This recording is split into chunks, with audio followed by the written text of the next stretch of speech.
Chapter 11:26. Inside Grimm's body. Central cave. Feeling the last strand of divinity being completely wiped out, Han Dong stopped laughing madly. Cough, cough, cough, cough. He coughed violently, and even a large amount of cartilage and flesh from his neck were coughed out, showing a kind of minced meat, due to the interaction with the strange melody during the period of laughter. The laughter was led by the chief musician in the Mad Palace, and the tone and range were forcibly broadened. The laughter changed along with this abnormal rhythm. This kind of lead made the laughter rise to a level that Han Dong could not control. Han Dong also braced himself and insisted. He had to ensure that the saint was completely dead before it would end. In the end, it caused the vocal cords to be completely torn, and even many cracks on the surface of the throat could be seen from the outside, and the internal trachea was full of small holes as thick as toothpicks. As if to cater to the melody, the laughter also used the small holes in the throat to be released together. Corresponding. Han Dong's crazy laughter received a kind of experience upgrade. Once this foreign melody was fused into it, the effects of mad laughter would also be strengthened. In the Deep One mode, the Deep Sea immediately healed the throat injury. Cough, cough, cough. Because of the severe injury, there were many times when seawater was choked from the throat. Huff, huff. As the organs in the throat gradually recovered, Han Dong also began to gasp for breath. At the same time, there was a panting sound from not far away.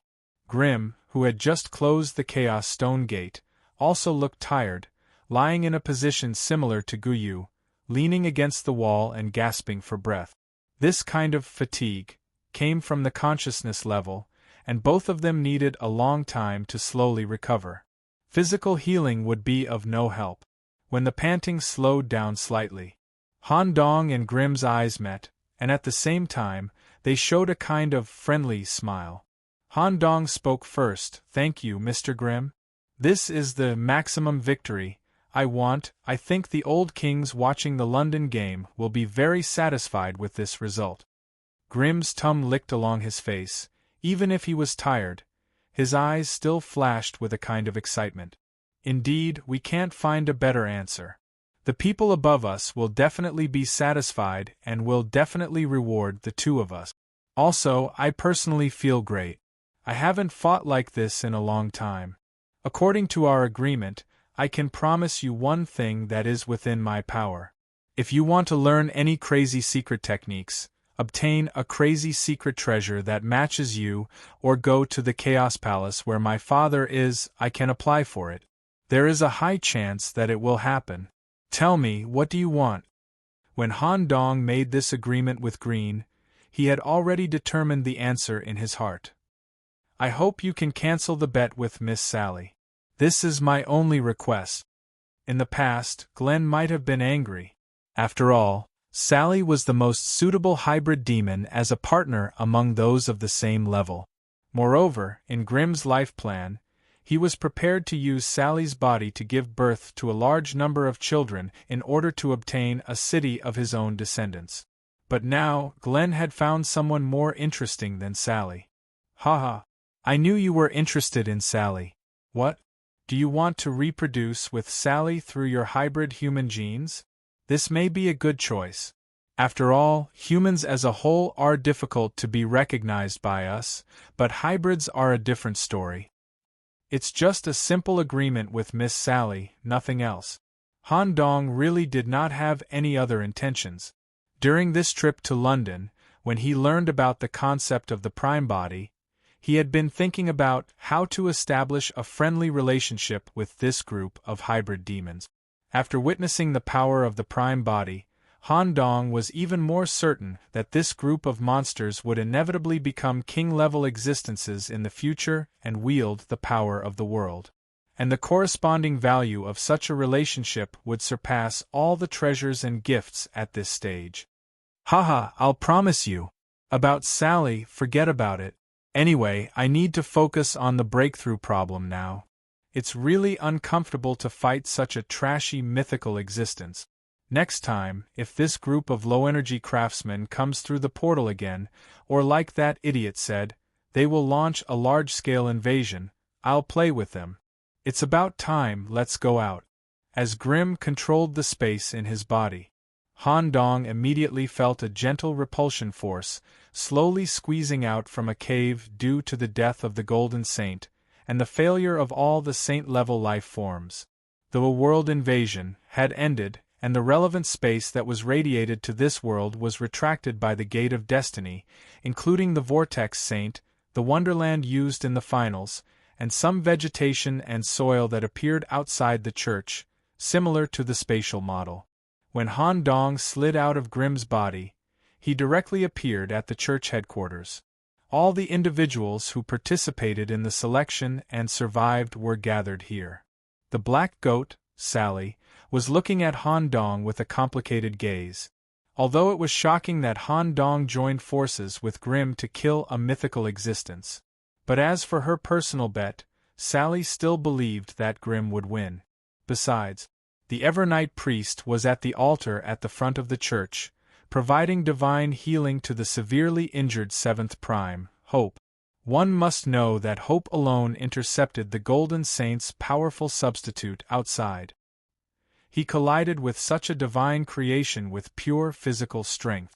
Besides, Z, who had ascended to the saint level and succeeded in inheriting the vortex divinity, also appeared here as a mythical body. The burlap sack that used to be on his head had been removed, and in its place was a cone-shaped spiral head. Although he had shed the essence of a hybrid demon, his heart was still here. The loyalty of a hybrid demon was unshakable. Z could be said to be a London death row prisoner chosen by Father Lysos, who was involved in the Vortex incident and was given a chance to gain freedom and grow. As long as he could win and successfully merge with the divinity, he would be absolved of the crimes he had committed in London and continue to be loyal to the Evernight Mother with a new identity. From the beginning, none of the hybrid demons were interested in the saint-level world. Aziz succeeded. However, similar to Aziz, there were hundreds and thousands of death row prisoners who were chosen to participate in the Vortex incident, and all of them died in the process. The first thing Grimm did when he returned to the church was not to talk to Sally about the bet, nor did he ask about his teammate Hope's condition. Instead, he went straight to the fifth prime, Eugene, who was resting in the corner of the church. "Eugene, are you selling this eyeball?" If it weren't for Eugene's eye, Grimm wouldn't have been able to fight against the saint in the final battle. This eye was unique. Even in his father's treasure vault, he couldn't find such a growing treasure. Not for sale. TSK so boring. But thanks anyway. Grimm reluctantly spat out the sticky eyeball from his mouth and returned it to Eugene. When Eugene reinserted the eyeball into his body, the battle video that took place in Grimm's body was immediately transmitted to his brain. This guy. Eugene was not surprised by Grimm's performance at all, because he knew that Grimm had such strength. The only thing that surprised him was Han Dong's ability to clash with the saint through the domain, and the crazy laughter that led to the saint's death. Another lunatic. Chapter 11:27. Just as Grimm and Eugene were talking about the eye, on Han Dong's end, he made an okay gesture to Sally, who was not far away, indicating that he had completed the task. But Sally didn't quite understand the gesture, or rather, she didn't quite believe that Han Dong could really win the bet. When she tried to communicate through the consciousness established in advance, she found that Han Dong's state of consciousness was very weak, and even supporting a consciousness connection was very difficult. Injured on the consciousness level? Sally didn't care about her identity as a prime body at all, and stepped in front of Han Dong with goat hoof. Without waiting for the latter to react, Sally actually kissed him in a human way. This kind of mouth-to-mouth might have an ambiguous meaning between humans. For Sally, however, it had another meaning. Tentacles from the Black Forest entered Han Dong's brain through his mouth. Han Dong also knew that Sally was doing it for his own good, so he removed all the defenses in his brain. The tentacles that touched the brain secreted a kind of primary life fluid from the Black Forest, which had a certain healing effect on consciousness injuries. Han Dong, who had originally looked tired, became energetic after the brain treatment in the form of a kiss. Seeing that Han Dong's condition had improved, the purple tentacles scraping the surface of his brain also took the opportunity to establish a consciousness connection. "What did your gesture mean just now?" "It means the problem of the bet has been solved." This answer made Sally's body tremble, and purple tentacles appeared on many parts of her body. She continued to ask excitedly, "Did you really win the bet for me? How is that possible? Grim, that guy, on this kind of thing." "No, it's just that the problem of the bet has been solved. Grim did touch the miracle first and won the bet. But at my request, he gave up the bet with you." "What on earth happened?" "Let's talk about the details later. It's something like this." As the purple tentacles came out of his mouth, the two separated. At this time, Han Dong waved at Grim, who was not far away. Grim hurriedly put on a kind of sick smile and waved back at the same time. The relationship between the two seemed to be very close. "What?" This scene scared Sally so much that she took 2 steps back. She reassessed Han Dong from head to toe. She could not understand what kind of person could become friends with Grim. This was completely beyond her knowledge. Not to mention that anyone who came into contact with Grim would be affected by his madness. There was no hybrid demon of the same level who could receive such a friendly response from Grim.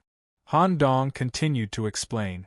"Basically, I will help Grim achieve the greatest victory, and he will be rewarded for killing the Holy Messenger. In return, I asked him to give up his bet with you too."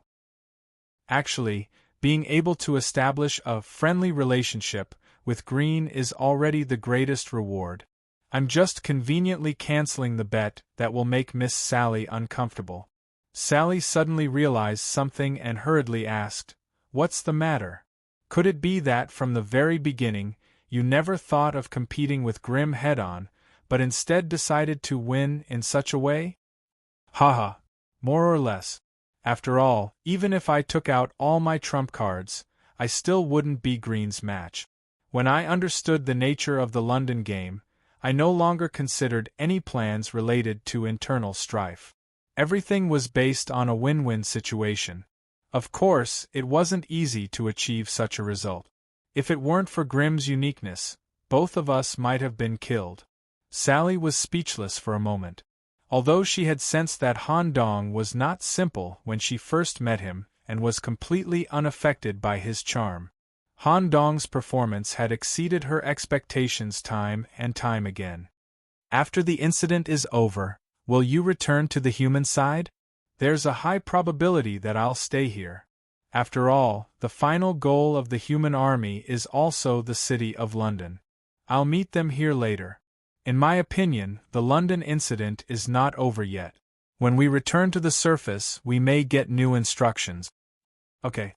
At this moment, the Evernight priest, who had finished treating Hopper, suddenly appeared behind Han Dong. "Nicholas, come here for a moment." "Okay." The priest brought Han Dong to the confessional of the church alone. "You did well. I didn't expect that the two of you could kill the Golden Saint. Although his mythical grade was not high, he majored in defense. Even if I wanted to kill him, I would have to pay a high price. In a while, I'll integrate the parallel space and we'll return to the real world. You and Grim will also receive the reward personally given by the Evernight Mother, which is the final prize of this London game. As for how you killed the Saint, I'm not interested. I just want to know, why did you come up with such a dangerous plan to kill the Saint?" "It's the plan I proposed. After understanding the nature of the London game, combined with the existing conditions, I wanted to maximize the victory and fight for my pride." The priest was slightly interested and asked, "Oh? Have you realized the nature of the London incident?" Han Dong replied calmly, "That's right. The reason why the old kings did not intervene in the situation of world erosion. It was because they wanted to let the other party know that this level of invasion did not require them to take action. They did not even need the appearance of mythical bodies. They only needed to rely on the few of us to completely crush their invasion plan. They even treated the invasion as a trial for us. Moreover, in addition to the performance of our juniors, we also need to prove one thing to these ignorant craftsmen through you, Father. The loyalty of the hybrid demons is unshakable. As for your position, Father, I can completely confirm it through my conversation with you and the London title deed in your hands. Thank you, Father Lysos, for everything you've done for this London game. I believe you must be carrying a lot of burden. After understanding the nature of all this, how can we let them go so easily? Even this golden saint, in my opinion, there's no need to let him go. We must not leave anyone alive. Only by killing all of them can we maximize the victory. And the death of the golden saint will be our best response. Following Han Dong's speech, the priest's eyes flashed with a rare black luster, expressing his appreciation for this young man. As expected of the talent chosen by Lord Grey Matter. Let's not talk about how the mother will receive you and what kind of reward will she give you. As for me, I will provide you with the greatest convenience. Even if you want to be a bishop in the Evernight Church, it's completely possible. Can I? Han Dong was still very interested in the authority in London. After all, he would meet up with the expeditionary army here in the future. It would be much more convenient to have a certain level of authority. If you need it, come to the Evernight Church to see me directly. Okay. The conversation ended. The priest used the London title deed in his hands to integrate the parallel world and reality. The scene remained unchanged. Everyone was still in the Evernight Church. However, there was one more person here. The aura she emitted could suppress everyone, including Green and the Evernight priest. A woman in a black gauze dress was hanging in the middle of the church. The Evernight priest and Z immediately knelt down to the woman. Greetings, Mother. Han Dong also recognized this woman immediately. It was the woman who received him in the lobby when Han Dong checked into the hotel. This is the hotel girl? Chapter 11:28. Old King. It was the highest level of existence that humans knew about hybrid demons. It was a supreme existence that had completely penetrated the gate of truth and left its name in the gate of truth. Moreover, the number of kings that a world could accommodate was limited. As the world expanded, the number of kings that could be accommodated would also increase correspondingly. To obtain the throne, it was different from the early development of an individual. As long as one grew to a certain extent, one could advance. If a mythical body wanted to grow to the level of the old king, one must have a qualification. The selection of kings in any world was extremely strict. The existence that could be crowned must be an extremely outstanding existence in a certain aspect. In the hybrid demon world, there was also a set of stricter rules for the control and issuance of qualification.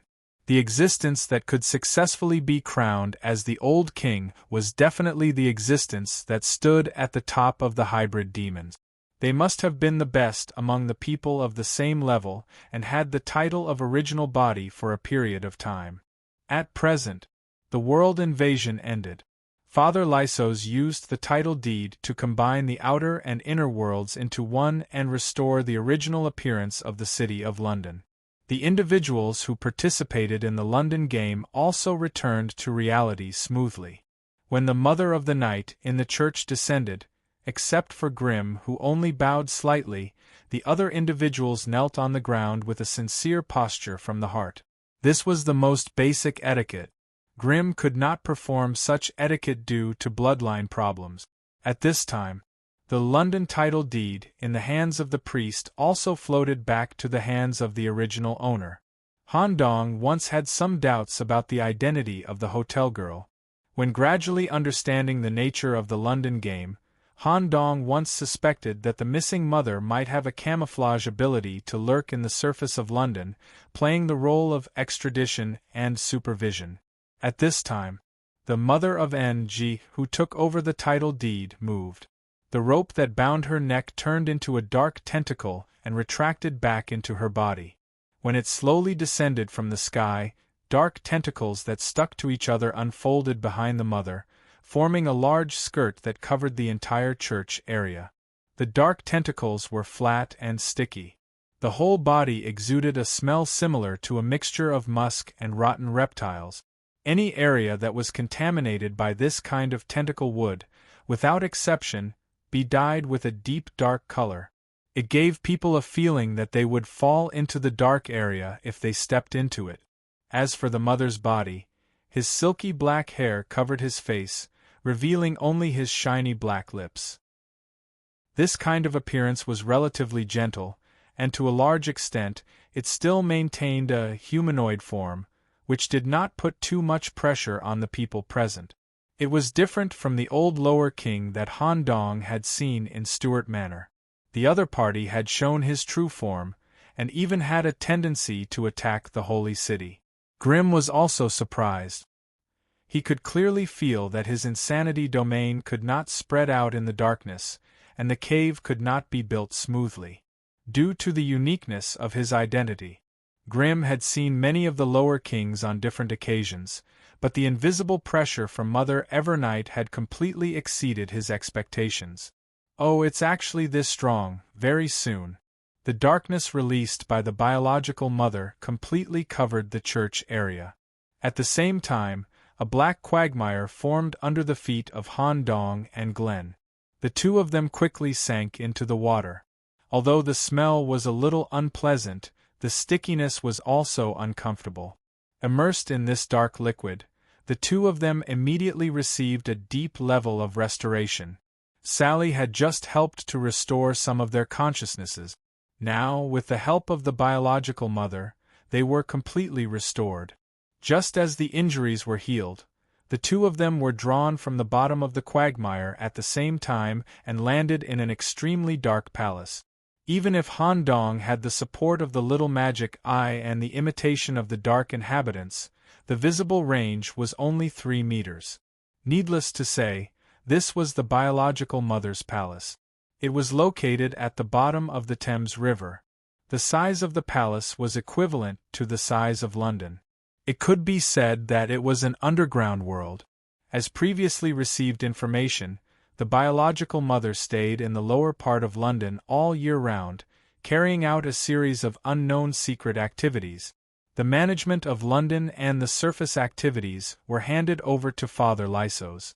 Han Dong and Glen were located in the center of the palace. The biological mother was sitting on her exclusive throne. Deep black well. It was similar to the style of a stone well.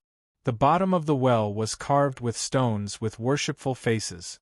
Their bodies propped up the stone well. The surface of the stones that constituted the well structure was engraved with ancient dark inscriptions. Such a throne could either sit on the edge of the well or completely immerse itself in the bottom of the well. Currently, the biological mother, who looked like a hotel girl, sat on the edge of the well, staring at the two young people who had made great contributions to the London incident. First Prime, Mad Devil Christopher J. Glenn and Warren Nicholas from the Human City-State, thank you for your efforts in the London game and your great contributions to the City of London. I will give you the right to call me by my name. My original name engraved between the truth is Nyogata. As for biological mother, it is just an honorific title for my children in London. You can stop using it. Okay. Due to your outstanding performance in the London game, especially the killing of the Golden Saint, the King has increased the estimated reward and even changed the type of reward. Christopher J. Glenn, you will receive a special reward from the Nameless Fogg. Oh?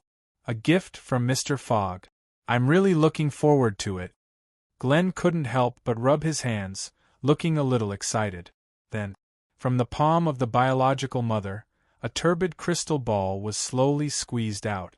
With the appearance of the crystal ball, the palace area was shrouded in a thick layer of fog. The chaos orb that carries the eternal fog should be compatible with your abyss characteristics to create a high-quality, external body with the characteristics of the fog. This is good stuff. The moment Glenn took the crystal ball, he was immediately pulled by the darkness and returned to the original church area. Han Dong was a little surprised that Glenn was quickly excluded. It was as if the biological mother deliberately sent Glenn away in advance to talk to her about some private matters. Han Dong's hunch was right. Just when there were only 2 people left in the palace, the biological mother suddenly floated down from the surface of the throne, revealing a strange smile on her lips. The biological mother landed, and when her feet touched the ground, the floor of the palace, which seemed to be made of black crystal, had actually transformed into large, flat, sticky tentacles. The center of the palace had transformed into a large, soft bed made of tentacles. In the blink of an eye, Han Dong's posture changed from standing to lying down. His head just happened to be resting on the thigh of the biological mother. Through the thin gauze dress, he could smell the scent of a loving mother. Sticky liquid pulled silk threads between her fingers. The biological mother gently stroked Han Dong's head with 5 fingers. Such contact made the biological mother couldn't help but stick out a flat tongue, excitedly licking the corner of her mouth. Ah, what a perfect head! It's almost the same as what I expected Lord Walker to feel.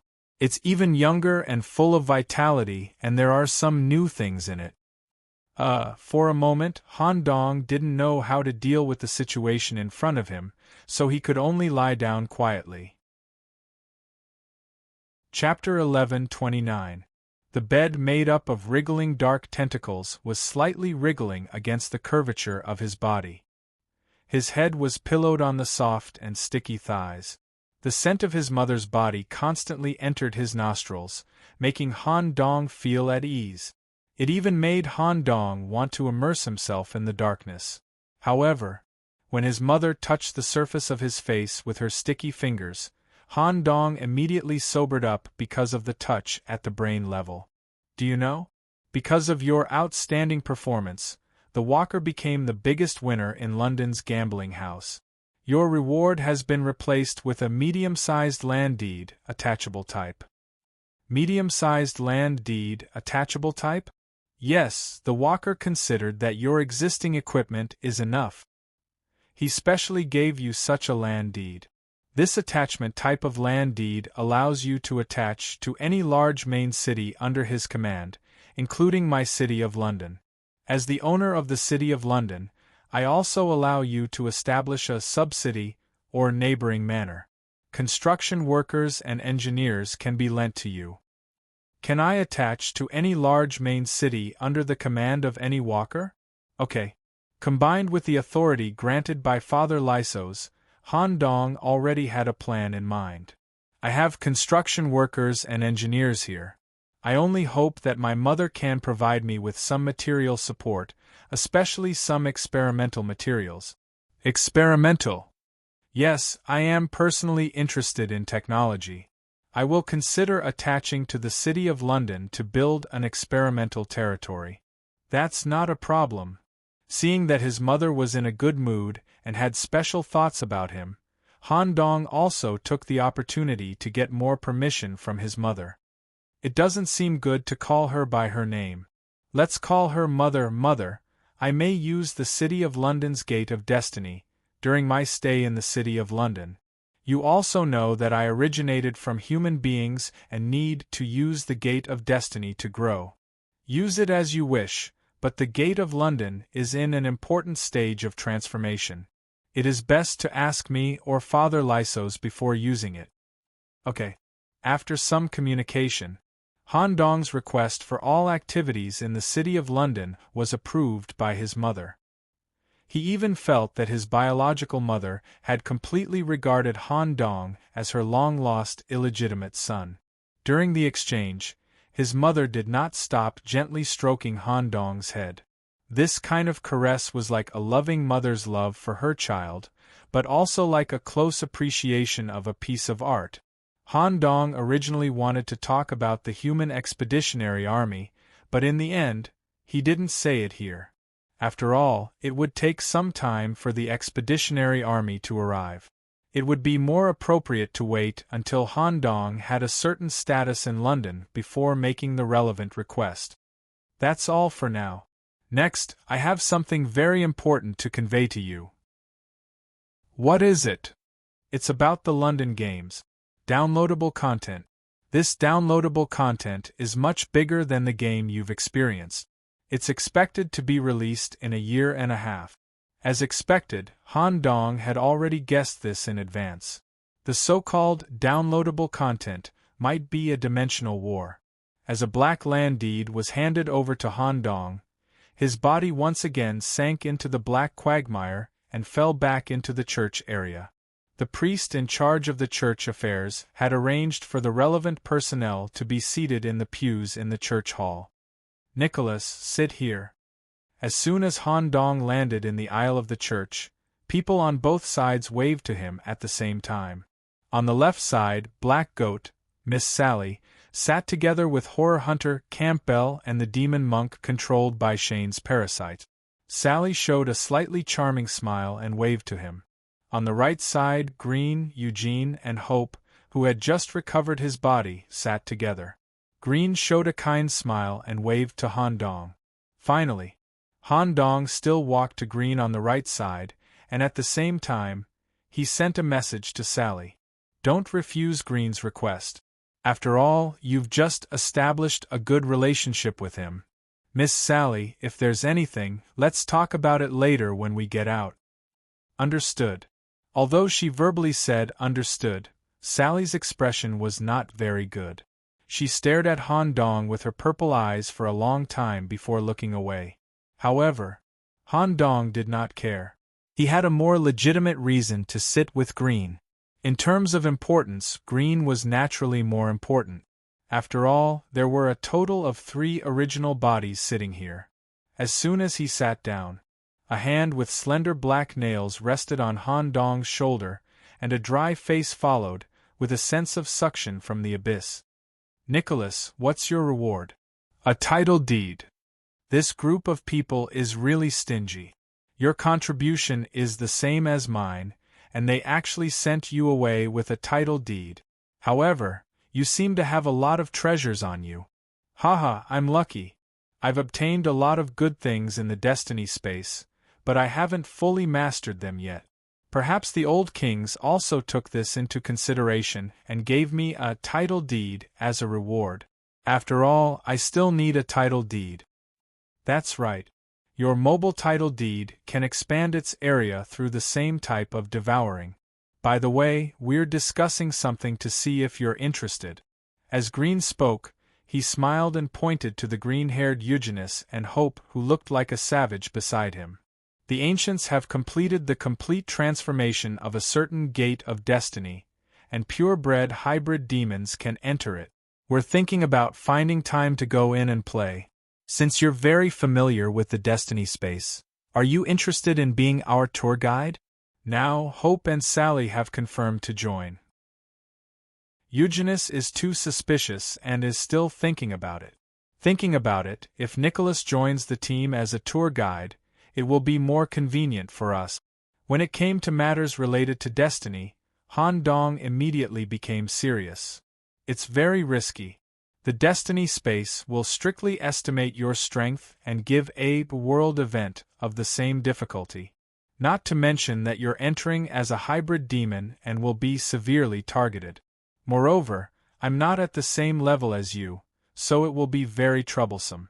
Han Dong now only wanted to steadily reach the level of a 5th grade knight, and then try to break through to the next big stage, corresponding to the atavism body between elite knights and hybrid demons. If he followed this group of monsters and entered the gate of destiny again as a hybrid demon, he didn't know what kind of abnormal events he would encounter. No matter how risky it is, I personally want to go and have a look. Give me a definite answer, will you go or not? I can go, but I have to reach the atavism body of the hybrid demons. Moreover, I also hope that you can resist your curiosity. If you rashly enter without any experience, there will be too many unstable factors. You might even be targeted unfairly, and the probability of dying is very high. Haha. I know this in my heart. After all, even my father warned me about the dangers of the destiny space. Okay, I'll wait until you reach the atavism body level, then we'll go in together. Okay, Han Dong was a little helpless. This time, he was tied to the hybrid demons again. Moreover, Han Dong had already heard about it from Mr. Black and White. When one reached the next stage of Elite Night through the door opening, the difficulty of the Destiny event would greatly increase. The Elite Knights in the Holy City would not be stuck in a cooldown period of 1 year, and most of them would spend many years preparing. Chapter 1130. In a short time, under Grimm's recommendation, Han Dong became one with this group of prime bodies. Hopper even proposed to arm wrestle. After all, Hopper heard from Grimm that it was Han Dong's help that was able to successfully kill the Golden Saint, and Han Dong played a key role. Strength was not Han Dong's specialty. Decisively rejecting. Han Dong had seen Hopper's strength, and there was no need to test it out. However, when Han Dong rejected, he also mentioned a problem. In terms of pure strength, there is a girl in our human city who has a similar unlimited growth characteristic as you. Her muscles are always in a state of growth and are not even limited by level. This sentence immediately piqued Hope's interest. There is such a person among the humans? If there is a chance to meet in the future, maybe we can find out the secret of unlimited strength. Okay. During the chat with Hopper, Han Dong also noticed that Eugenius, who had green hair and was emitting a foul smell, looked at him from time to time, as if he had something to say. As Grimm was sandwiched in the middle, even if he used his consciousness telepathy, it could be sucked into the abyss. He could only signal with his eyes that he would wait for a chance to talk to Han Dong alone. Han Dong was still very happy to talk to the prime bodies in private. At this moment, a dark breath came again. Mother appeared on the high altar of the church with a new appearance, no longer looking like the receptionist from before. Dense dark tentacles clustered around Mother's body and slowly emerged from the ground. When Mother spoke, her voice overflowed from the dark area of the church and went straight to everyone's mind. Thank you again for your contributions to London, especially Father Lyso's sacrifice for this incident, and Grimm and Nicholas who killed the mythical invaders.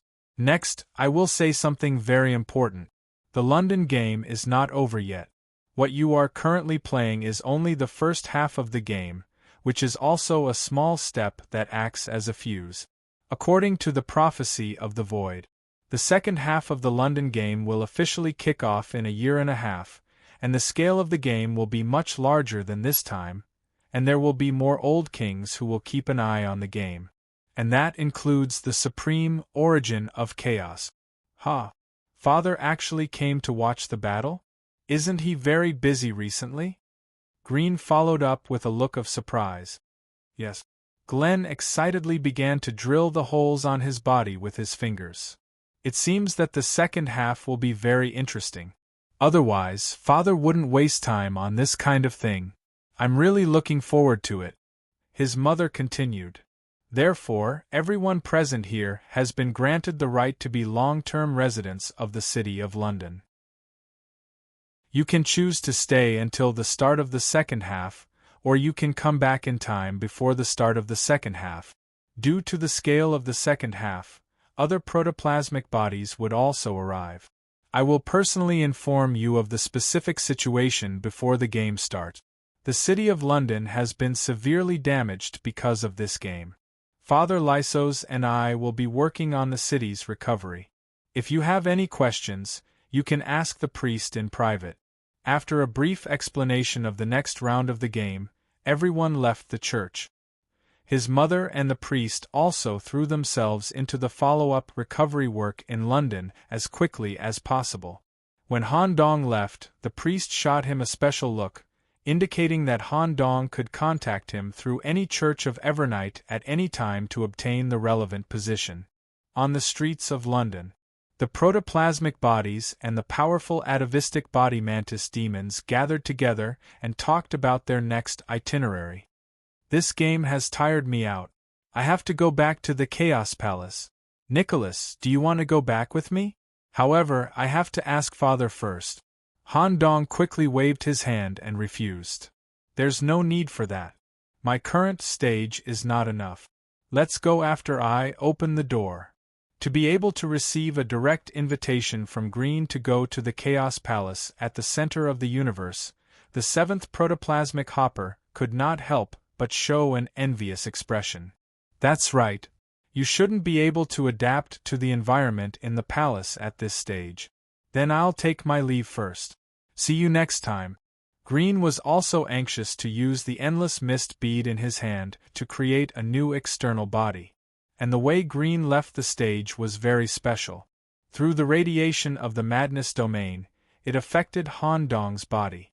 He found a special hole on Han Dong's body and went in. He returned to the center grotto and went directly to the palace at the center of the universe through the Chaos Stone Gate. After Green left, everyone, including Sally and Hopper, asked the biggest question in their minds. Nicholas, how did you do it? Green's body has mad blood flowing in it. Even the protoplasmic body can't come into contact with him normally. Han Dong helplessly scratched his head. Maybe it's because of the similar attributes, and the fact that we work together to kill the Golden Saint. Mythical bodies are really hard to kill. If Green and I made any mistakes along the way, we would have died. This kind of cooperation also played a role.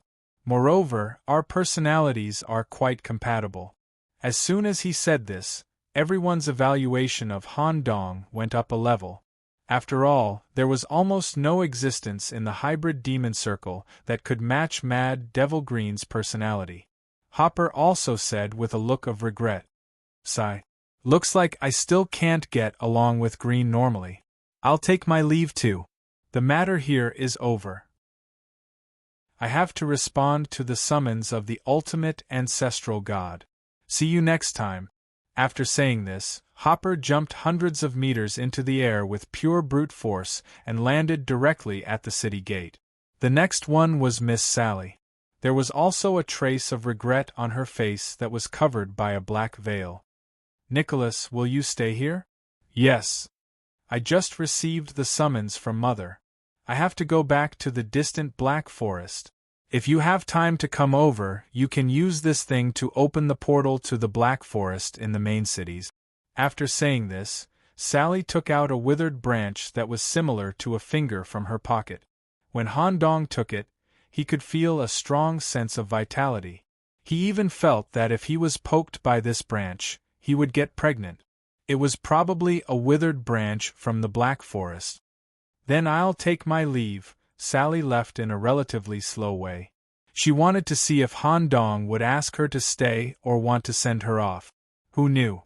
When Sally had gone about 10 steps and looked back, Sally said, not only did Han Dong not ask her to stay, but he also followed the green-haired eugenist and sneaked into a house. It seemed that they had some important private matters to discuss. Sigh. After a sigh, Sally also disappeared from the street. On the other side of Han Dong. In fact, he also wanted to send Sally off. He even wanted her to stay for a few days to talk about the Black Forest.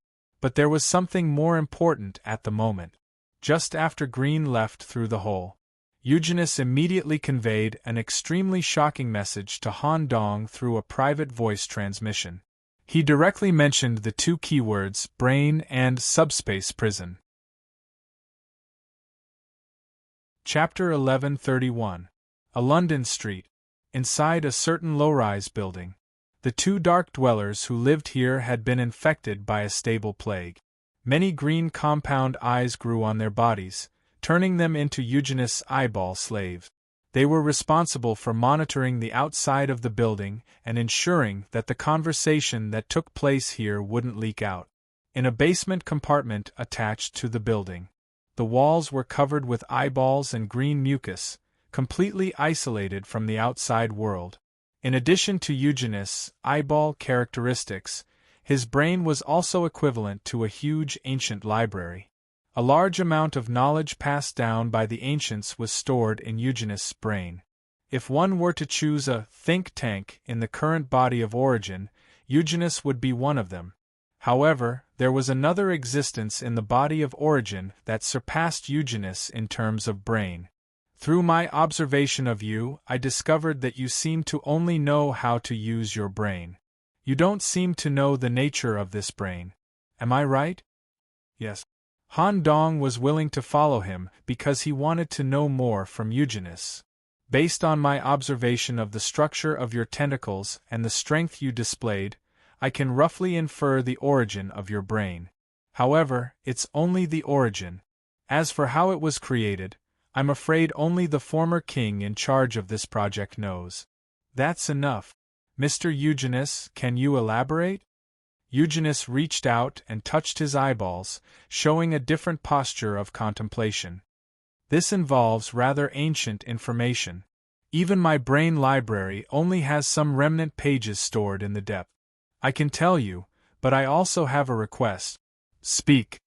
I hope you can spare some time to make a trip to the South Pole with me. The South Pole? What for? The last ruins of the ancients are buried in the depths of the South Pole. That's also my homeland. It will take you about a month or so. After all, there's no portal that can directly reach the South Pole. The ancients have completely sealed off that place. We need to use basic physics to get there. Don't worry. I'm only letting you take a look as a visitor. Your brain involves gray matter. Even the ancients wouldn't dare to do anything to you. Also, I believe you can get more information about your brain from them. All right. This wasn't a one-sided deal. Han Dong had heard of the term, the Ancient Ones, from Miss Sally. The Shug's advanced mantis demon that Eugenus belonged to was created by the ancients. Some of the hybrid demon technology also originated from this group of ancient existences. They seem to be scientists with extremely high status among the hybrid demons. Since they were both engaged in scientific research, Han Dong himself also wanted to get in touch with them. Perhaps there would be additional gains, so he agreed without hesitation. Seeing that Han Dong had agreed, Eugenus began to talk about his own understanding. You have the smell of a toad on you. You should have been to Nkei and even seen a bufo, right? Yes. Since that is the case, you must have entered the dreamlands before and should know the meaning of its existence. Considering the cataclysm that led to the destruction of the dream world, which was jointly created by many former kings, has a dream channel with our world while maintaining absolute independence. Once the cataclysm happened, the destruction of the world could not be stopped. The old king and the important life forms would head to Dreamlands as the new world. In other words, it is a world sanctuary. That's right, the term world sanctuary is well used. The technology in your brain is also a type of sanctuary technology, and it existed before the Dreamlands project. It was called Prison World. Prison World. Han Dong repeated out of shock. As for what kind of independent world it is, I don't have much information in my brain. I only know that this project was rejected for some reason. Then it was replaced by the more complete Dreamlands project, and completely abandoned. To be able to come into contact with this kind of worldwide project, one must be in a high position. Therefore, when I observed the uniqueness of your brain, I was also quite shocked. I didn't expect an abandoned worldwide project would appear in a skull in such a manner. And such an important skull was installed in the body of a human. That's all I know about the prison world. Perhaps the ancients might know more about it. Thank you, I have been trying to find a way to understand the origin of the skull. When should we depart? Anytime. You seem to still have something to do in London, right? It's okay. If it's only for a month, these things can be pushed back a little. Just give me a day to reorganize. Eugenus threw out information about the origin of the faceless skull here. Han Dong's interest was completely aroused and he couldn't wait to delve deeper. Okay, tomorrow at this time we will meet at the North Gate. Okay. Eugenius didn't intend to leave and planned to stay in the basement for a night. Considering the stench that constantly emitted from Eugenius' body and the constant sense of being stared at, Han Dong didn't want to spend the night with Eugenius. Moreover, Han Dong still had things to do. Not to mention the matter of swallowing the land deed and finding a priest to get a position, there was still a temporary guest, living in Han Dong's mobile land deed. Moreover, the reason why Han Dong went deep into London this time was because of this guest's compulsion. The land deed was opened outside the city. Han Dong immediately went to the private theater at the bottom of the main house. The theater was in a strange state. As the holder of the land deed, Han Dong didn't feel the existence of the yellow-robed man's body. A large amount of fog and white tentacles filled the theater. The tentacles that grew on the stage were playing a melody that could affect the soul. Carefully passing through these tentacles that could hook the soul, Han Dong found a white gift box and a letter on the piano in the center of the stage. Han Dong reached out to touch the gift box. The fog and white tentacles that filled the theater quickly retreated into the gift box like liquid. Let's look at the contents of the letter first. Maybe there's an explanation of what's in the gift box. The unordered text on the letter needed to be read with the little magic eye. I can give you 95 points for your performance in the London game. You have been my messenger for so long, and I have nothing substantial to give you. This gift box is my personal gift. I have an urgent matter to attend to in the Holy City, so I will leave first. The Holy City. Han Dong's primary focus was on the destination that the yellow-robed man was about to go. For some reason, intuition told Han Dong that the yellow-robed man's trip to the Holy City might not be to ask Mr. Black and White for the author, but for something else. Chapter 1132. The surface of the box was engraved with a yellow seal similar to the one on Han Dong's arm. Gift from the yellow robe. He carefully opened the box with his finger. What appeared in front of Han Dong was a white jade-like tentacle. Fine and warm, white and flawless, it was more like a jade artifact in the shape of a tentacle.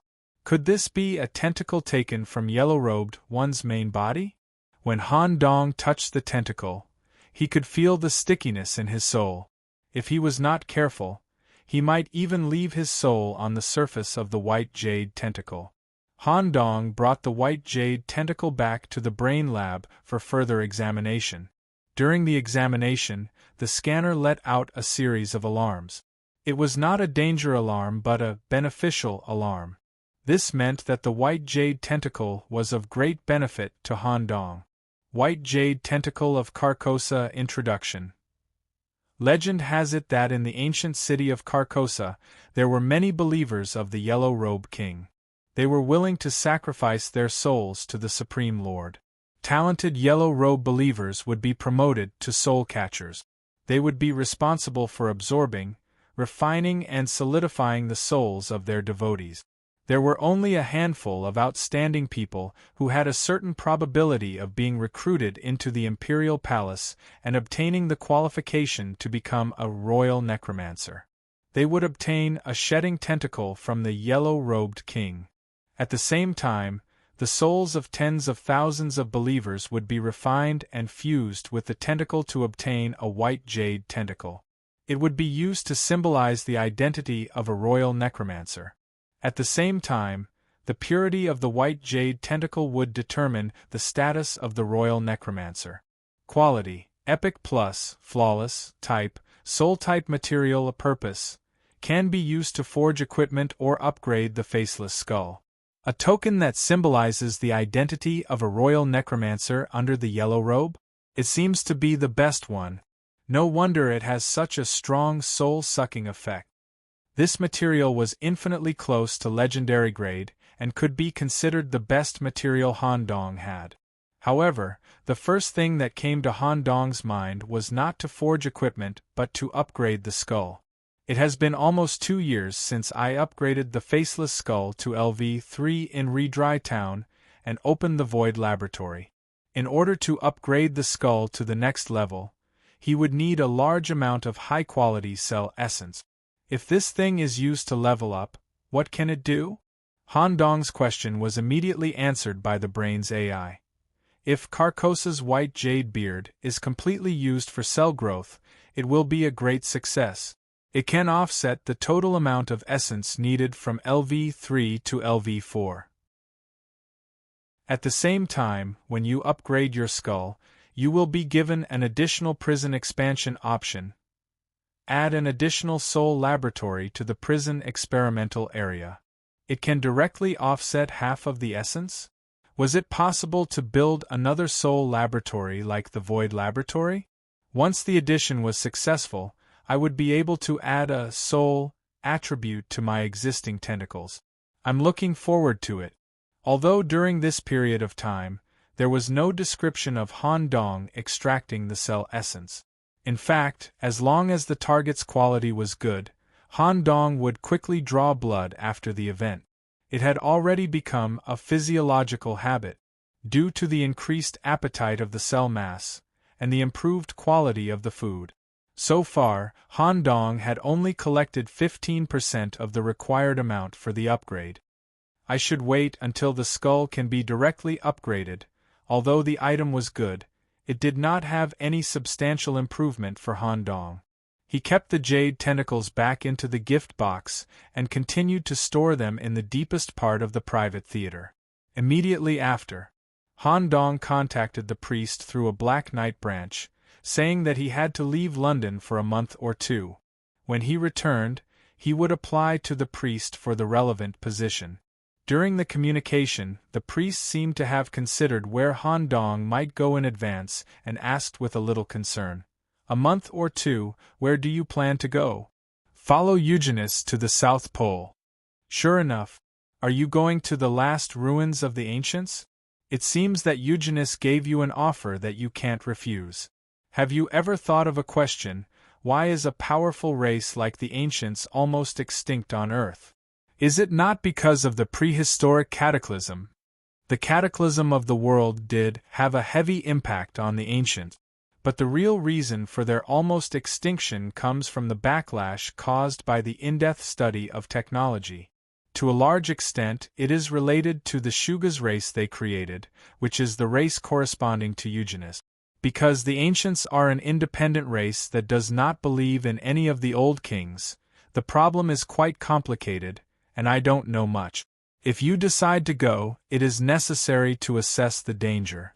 Of course, as the key winner of the London game, you have received much attention from the old kings. Basically, no hybrid demon race will dare to attack you directly. What you need to be careful of is some dangers on the back. Okay. It was necessary to assess the danger. But this trip to the South Pole was also necessary.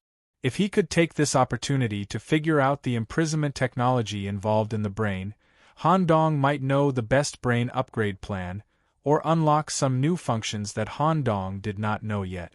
After explaining the relevant situation to the priest, the matter in London was postponed. You will embark on the journey tomorrow. Have a good rest today. Casually on the streets near the northern city gate, he found a hotel called Bat's Home. At the strong request of a lady in his body, he chose the most expensive room with a large independent bathroom. Splash!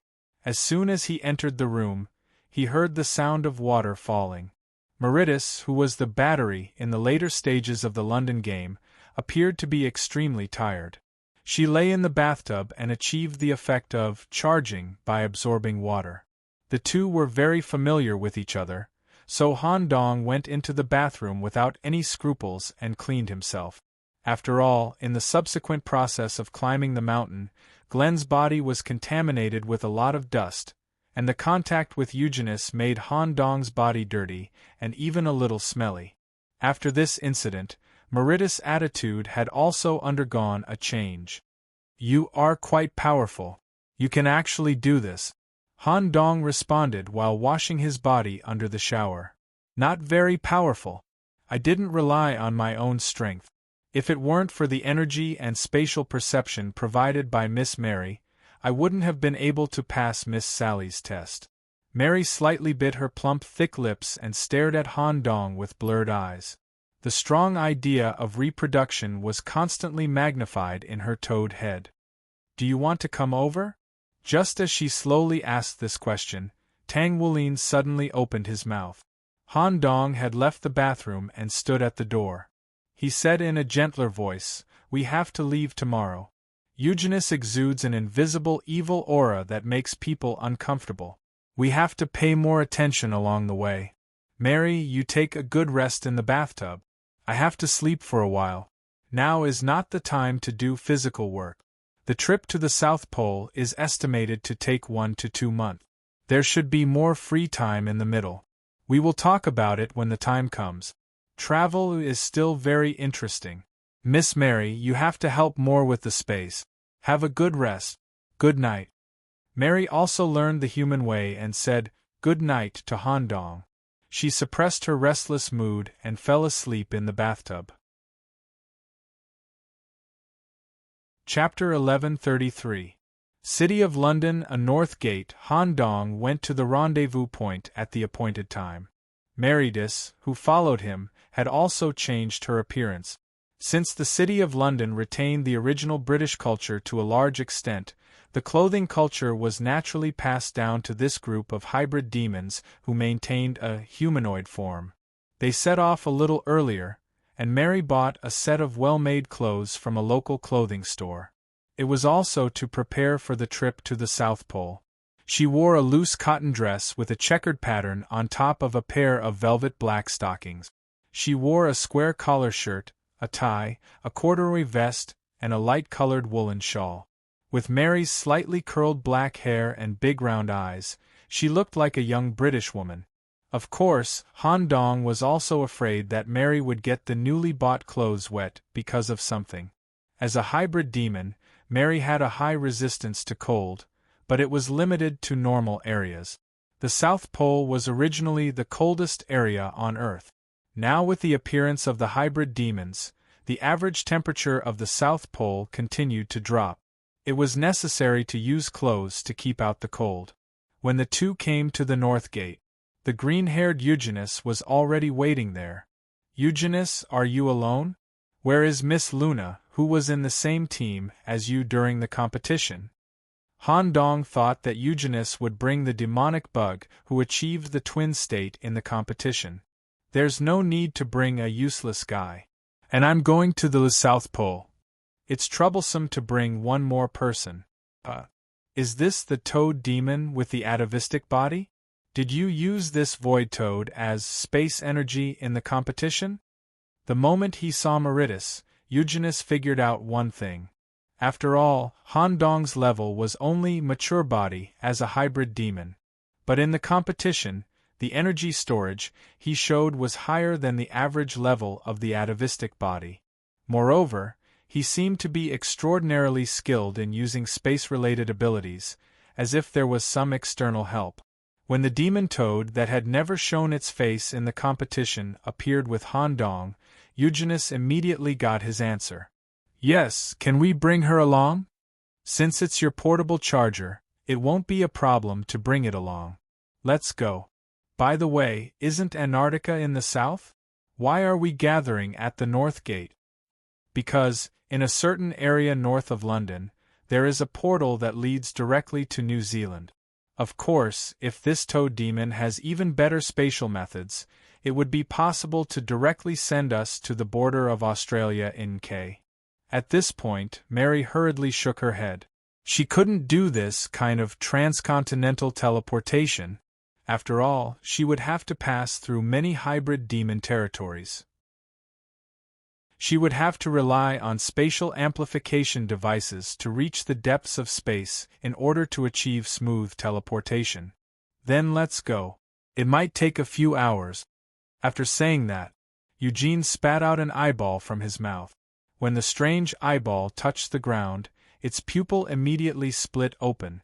Then, a large number of green tentacles drilled out from the middle, weaving into a slug-like green mount with an eyeball on top of its tentacles. The whole thing emitted a foul stench, mixed with the smell of rotten insects. Eugenus directly immersed his body into the body of the green slug, controlling the slug with his consciousness while his body slept and rested in the body cavity. At the same time, a voice came from inside the slug.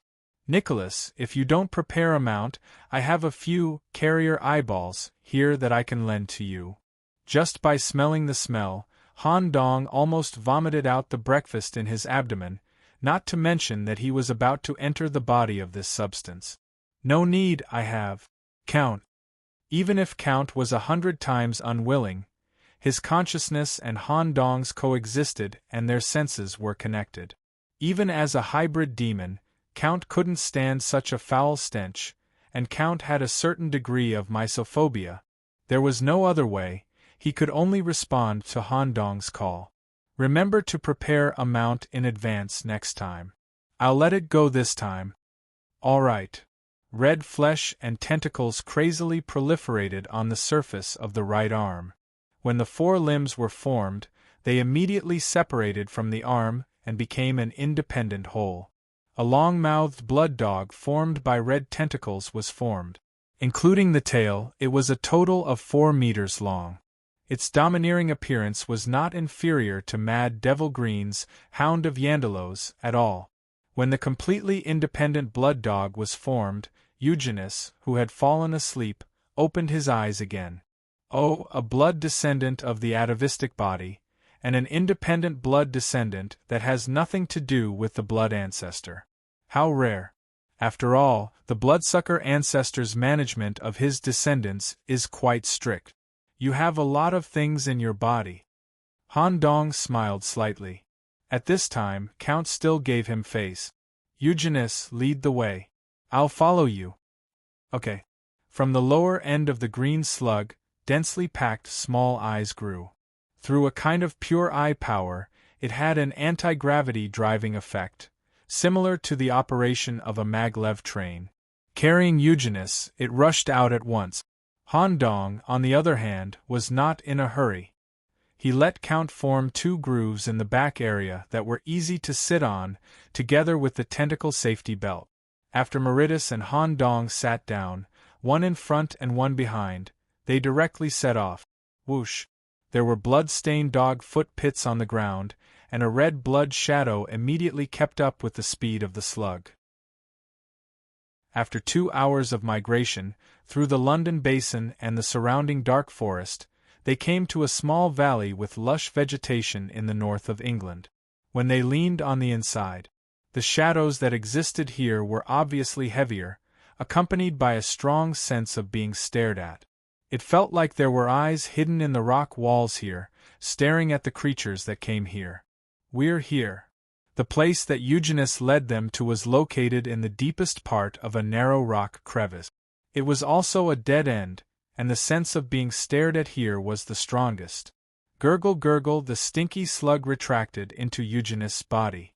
When it stretched out its mucus-covered arm and touched the rock wall, a large number of green eyes immediately grew from the inside. It identified and verified Eugenus' identity. The eyeball rock wall cracked open a passage leading to the inside. It was also followed by a rotten stench, like the stench of rotten meat that had been fermented in a pickle jar for several years.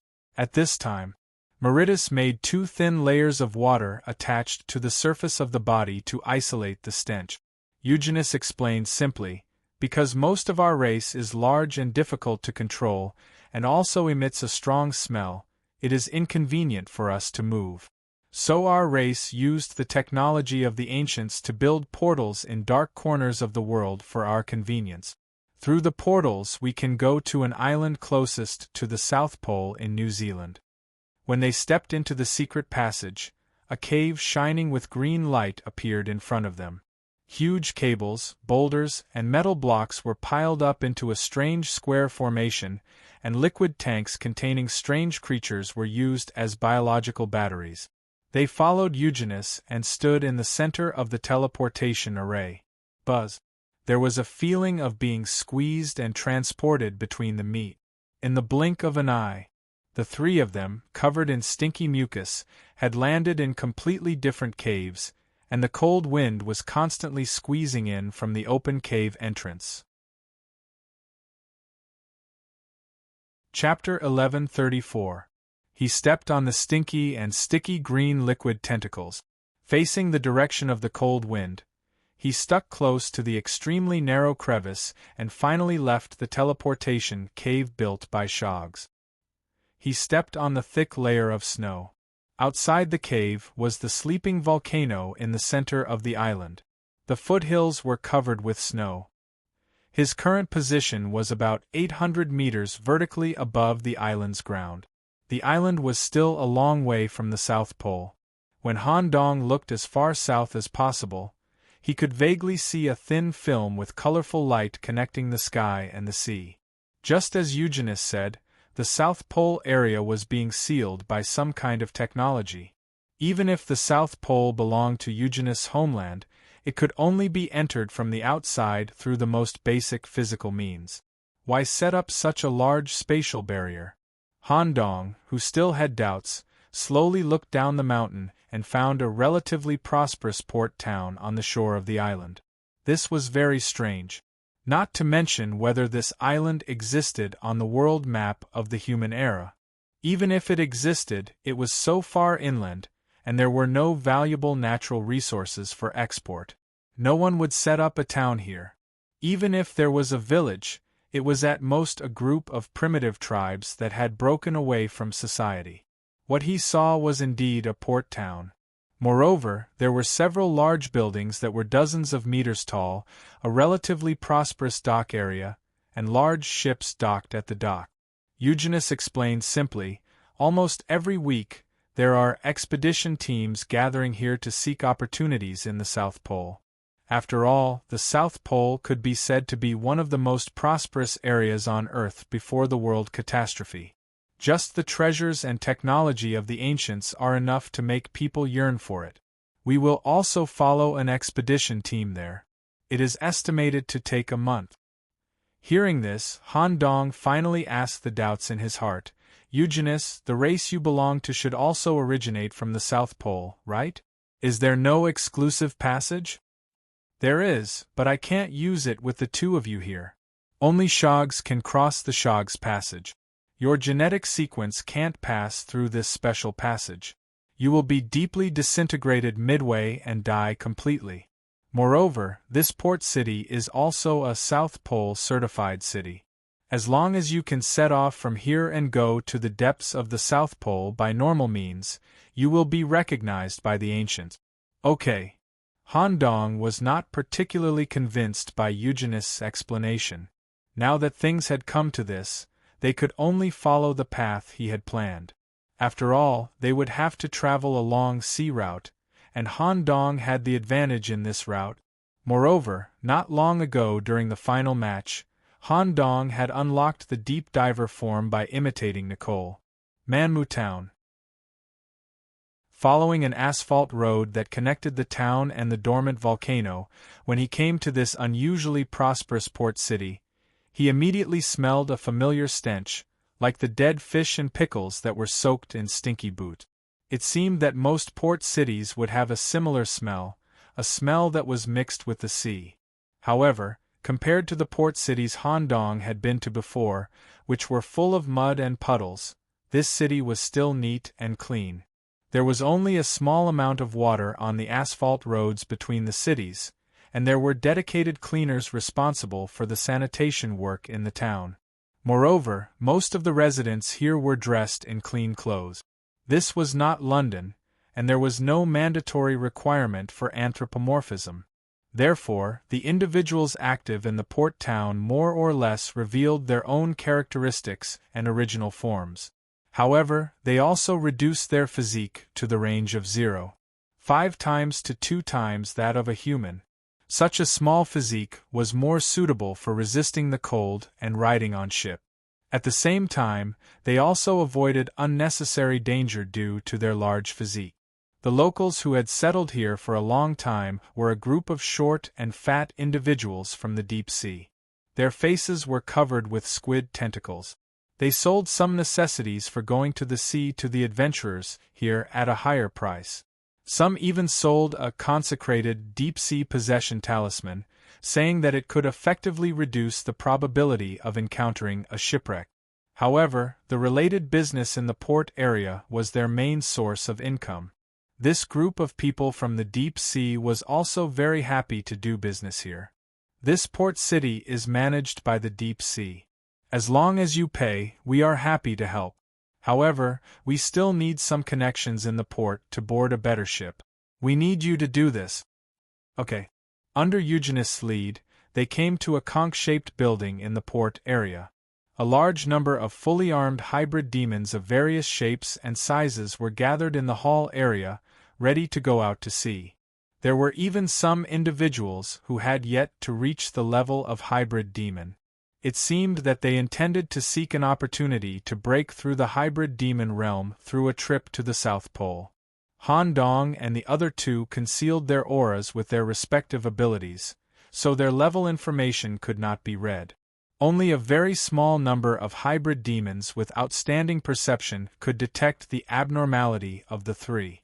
If they attempted to spy on them, they would be counterattacked by Eugenist's domain. In less severe cases, they would be infected with a plague and be bedridden for at least a few weeks. In more severe cases, they would immediately turn into a pool of eyeball mucus. When the people present noticed Eugenist's abnormality, they immediately revealed a frightened expression and quickly left with their teammates. In terms of danger level, Eugenist was probably second only to Mad Demon Grimm among the original demons. Since Eugenist had eliminated unnecessary trouble, Han Dong only considered the matter of taking a ship. After waiting in a long line for half an hour, it was finally Han Dong's turn. "Excuse me, 3 tickets to the South Pole." What Han Dong handed over was not the common currency among hybrid demons, but an ancient coin taken from the deep sea. The face of the staff at the counter who took the coin suddenly twitched. He knew that the individual who held such a coin must be a ruler of the deep sea. He licked his eyes that were staring outside with his saliva and carefully examined the human youth in front of him. At this time, Han Dong was imitating Nicole to a certain extent. A few octopus tentacles drilled out of his arm, accompanied by a deep-sea mark on the back of his hand. At the same time, Han Dong put a finger in front of his lips and asked softly, "My friend and I need to go to the depths of the South Pole to do something more secretive. Can you arrange it here?" "No problem. Our best ship, the Coral of the Deep Sea, is docked at the dock, but there will be a group of explorers of the same status on the ship with you. We can also arrange an undersea passage for you. However, since you want to go to the South Pole, it's better to take a ship. If the way to the South Pole is not recognized, it will cause you a lot of trouble in the future." "Okay, then let's take a ship. Please wait for a moment at the back door. I'll take you there personally." Under the guidance of the staff, they came to a lighthouse building at the dock. This coral of the deep sea did not seem to be docked at the dock, but in the sea. Through the lift in the lighthouse they came to 100 meters under the sea. A huge ship made of colorful corals appeared in front of them. A special expedition team was calling for sailors to carry a large number of cargo boxes onto the ship. These cargo boxes seemed to contain some dirty things. Chapter 1135. There's still a lot of space on the back deck. Can you have some eyes? You bunch of clumsy guys, be careful. If the things here are damaged, you won't be able to compensate for it. Hey! Guy in blue sneakers, hurry up. Stop dilly-dallying. If I see you trying to slack off again, don't expect to get paid. The boarding point of the deep-sea coral.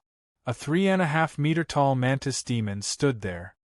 His body was shrouded in a military green cotton-padded jacket. He wore a steampunk-style diving helmet on his head, completely covering his face. A fierce and harsh voice came from the breathing apparatus on the front of the helmet. Some small holes and tentacles with breathing and speech functions could be faintly seen, floating slightly between the breath. He was directing the sailors accompanying the port to transport extremely important goods. The rest of the expedition team was waiting inside the coral. Once the goods were loaded, they would set off immediately. At this time, the staff member responsible for leading the way for Han Dong came to the person in charge and explained that there were 3 other people who needed to board the ship. What the hell? Didn't we already book the coral? The situation is like this, the staff member pointed to Han Dong, who was standing in the dock area of the deep sea, wearing a bird mask and a cloak, and explained the relevant situation. A deep sea messenger. That's fine. It can give us some good luck. However, I still have to let them come over first. There are some things that I have to communicate with them personally. After all, this batch of goods is very important. Under the staff's introduction, Han Dong took the lead. Meritus held his arm and pretended to be his spouse. Eugene was at the back, showing a stumbling state. His body was shrouded in a ragged cloak. Cough, cough, cough. There were constant coughs coming from the cloak.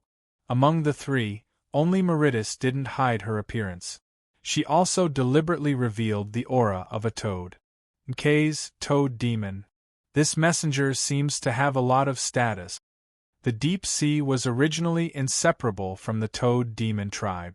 However, due to the existence of the Bufo, the toad demons were completely independent and had their own country. Such a high-level female toad demon was not easy to get. To have such a spouse accompanying him further confirmed Han Dong's identity as the deep sea messenger. The muscular man's tone also became unusually gentle. I didn't expect that the emissary from the deep sea would also go to Antarctica at this time. What a coincidence! Originally, we needed to transport a large number of important materials, so we contracted this ship in advance.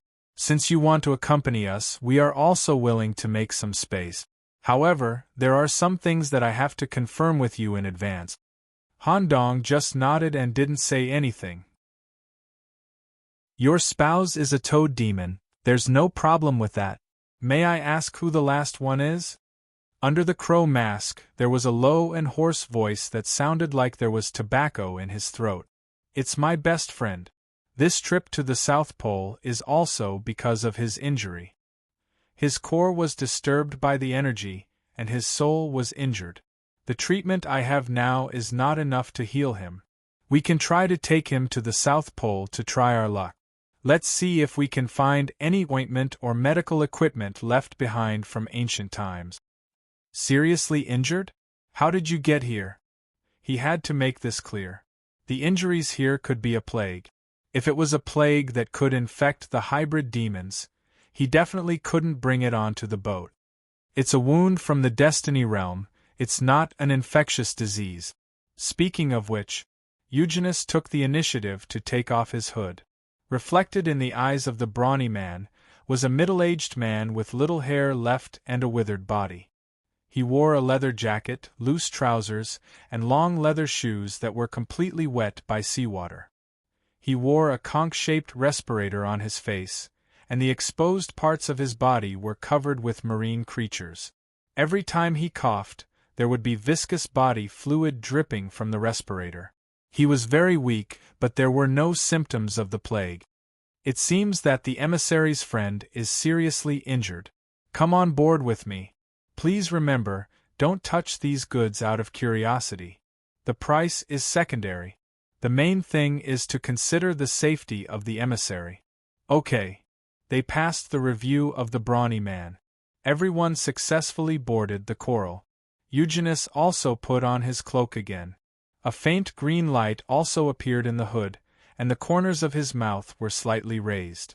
The appearance that the brawny man saw just now was just Eugenius' disguised image. In principle, it was completely different from Han Dong's disguise. Eugenius used seamless eyeballs to grow in every corner of his body. Even his hair grew into small eyeballs of the same size. Through the ocular skills, visual effects, light reflection, and other effects provided by each eyeball, he perfectly imitated his vision and aura. After all, he was a body of origin. Han Dong was not surprised that he had such means. Let's get on board.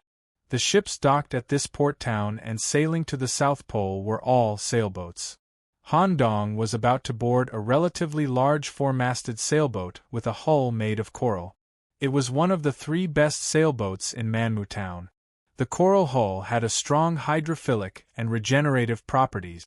It could sail in the absence of wind and could self-repair in a short time if it encountered a serious impact. At the same time, it could also form temporary ocean foam for the crew to dive for a period of time. Han Dong, who boarded the ship, found that the front and rear decks and cabins were full of black wooden boxes. The surface was engraved with seals, as if some kind of living creature was sealed inside. When Han Dong was taken to the crew lounge, he happened to bump into the members of the expedition team.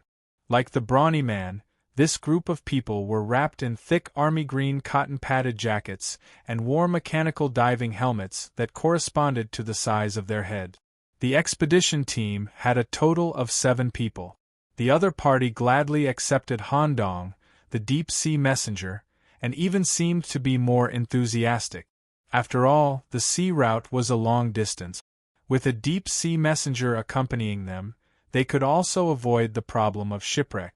Immediately, under the leadership of the brawny man, Han Dong and the other 2 were taken to the crew lounge and assigned to 2 adjacent rooms. You can rest at ease. Leave the sailing to us. If there are any problems, come and find us outside at any time. When the brawny man left with heavy footsteps, the door was quickly locked, and a large number of eyeballs grew in the room to isolate the inside and outside. Han Dong said in a low voice, "This expedition team has 5 people who have reached atavism. Including the brawny man just now, the things in the boxes are also very dangerous. Moreover, from their speech and behavior, it seems that this is not their first trip to Antarctica. Eugene, you should know something, right? The so-called expedition team is just a superficial name. The individuals who set foot in Antarctica are all selfish. This group of people is just more selfish.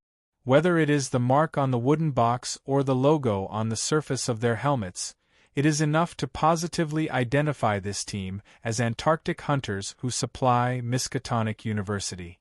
Following this group of old foxes can shorten our trip. Rest at ease. They are just guys who work for money. They are not dangerous." After that, Eugene took the key to the next room from Han Dong. It seemed that he planned to sleep until the ship landed. Chapter 1136. With Eugene's departure, the eyeball enchantment in the room also turned into a trailing shadow and quickly returned to Eugene's back. It replaced the yellow sand field released by Han Dong and sealed the room again.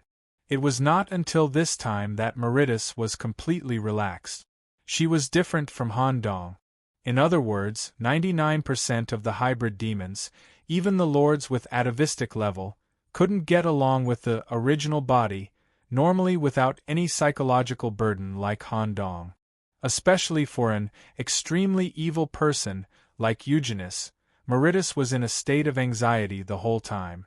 "Nicholas, I always feel that Eugenus is hiding something from us. Although you have the identity of an emissary and have received the attention of the higher-ups because of the London game, it's better to be careful. The Shugus clan is hiding in the dark corners of the world and symbolizes an extremely evil existence. This guy may have thoughts about your body. He's hiding more than one thing from me. Once the safety line I set in my heart is exceeded, I will decisively terminate the operation. Let's see the situation in Antarctica first." "Well, we have nothing to do now. Do you want to?" Mary was about to make a request when she suddenly felt a fluctuation in space. Immediately after, a pink octopus leg hit her. "Let Nico play with you. This is the first time I'm on a large sailboat to Antarctica. I want to go out and see the scenery." "Okay, if you're tired of staying outside, come back. Nico and I will always be here." Mary made an expression as if she was certain that she had Han Dong in her grasp. Then, she sank into the tentacles. Although what happened on the bed behind him was more interesting, Han Dong's interest was on another matter. In the conversation with Eugenius just now, a special noun was mentioned: Miskatonic University. According to Eugenius, this group of Antarctic hunters risked their lives to go to Antarctica to collect certain materials or capture living creatures to supply the university. Hybrid Demon University? With doubts, Han Dong came to the front deck area. Looking at the wooden boxes piled up here, in addition to the seal on the surface, there was also a light white circle of the school insignia, circle, shield, book, 1690. While Han Dong was examining these wooden crates, the Coral officially set sail. First, the hull was wrapped in a bubble to isolate the seawater and provide oxygen to the inside. After diving for 10 minutes, the ship quickly ascended. It was as if a giant coral had appeared on the surface of the calm sea. The Coral, loaded with goods, officially headed for the South Pole. The limitless sea and the fog that covered the sky merged into one. The island where everyone was originally on was already thousands of meters away. At this speed, it was estimated that they would be able to reach the South Pole in a few days. It seems that the 1 month Eugenius mentioned can be shortened quite a bit. Count, are you there? What? Count, who had been treated as a mount some time ago, felt uncomfortable. The more he thought about it, the angrier he got. Do you know what kind of place Miskatonic University is, Count? Isn't there a knowledgeable toad demon in your room? Why don't you ask her directly? This Count doesn't want to answer your question now. I'm just writing you. Don't be so stingy. I promise you that if I encounter danger in the South Pole, I will consider lending my body to you. Not to mention, after experiencing the feeling of riding a bloodhound, Han Dong now had the idea of training Count as an exclusive mount. The Hound of Yandalus or Mr. Black and White's crow carriage were no longer considered. Then you must give me your body. There are many problems in this trip to the South Pole. Okay, I will reluctantly tell you. Miskatonic University is indeed as you guessed. It is a special university based on the way you humans confer knowledge to future generations. It is also the only hybrid demon university. Only newborn hybrid demons who meet the standards can get the opportunity to study. The group of protoplasmic demons you encountered should have stayed there for a while. Speaking of this, Han Dong originally wanted to attack Count and ask Count why he didn't study there, but after thinking about it, he decided not to. By the way, where is this university? Why haven't I heard of it before? I don't know. Except for a few core members of the university, basically no one knows where this university is. Even the students who have stayed there don't know its true location. Rumor has it that the hybrid demons who are selected to enter Miskatonic University will receive an exclusive school emblem. With the resonance of the school emblem and the spatial device, they can be directly teleported to the campus. So secretive? Yes, there are secrets in this university. Another rumor is that behind this university corresponds to the key to the door, which is the source of the void energy in your body. At the same time, there are double-digit old kings who have more or less connections with this university. This information comes from Count's inquiries from various forces. It is quite precious. Interesting. If I can confirm that there is no problem with Eugenius, I can ask him directly. Han Dong secretly remembered the name of this university. Maybe he could go there in the future if he had the chance. Right. Kid, your eye is the magic eye on your forehead. The corresponding Book of the Dead I copy must have come from there. Another rumor is that among the many books in Miskatonic University, there is a copy of the highest level Book of the Dead. Copy. Okay, I will find a chance to take a look in the future. Han Dong stood at the end of the deck and enjoyed a moment of peace. He gradually adapted to life on the ship. As Eugenius said, although this group of explorers felt that something was not right, they had no malice toward them and would even send delicious meals on time. Time passed day by day. With the hydrophilicity of the coral, Its speed was 3 times that of an ordinary large sailboat. At noon on the 9th day, the Coral officially sailed into the Antarctic Sea and passed through the colorful film that covered the entire Antarctic Sea without any hindrance. Suddenly, the eternal night was lifted. The bright sun immediately shone on the entire sailboat. Han Dong, who had stayed in the eternal night for a long time, found it difficult to adapt. He even didn't want to stay under the sun. However, as a human, he still had the upper hand in the short term. He stepped on the deck and enjoyed the long-lost sunshine. Standing straight at the end of the deck, he opened all 3 eyes and looked into the distance at the same time. While the majestic scene of the Antarctic glaciers came into view, there was also a scene that should not exist in Han Dong's impression of Antarctica. It was a black mountain that was very far from the shore, probably located in the central area of Antarctica. Its height was more than 3 times the height of the highest iceberg around.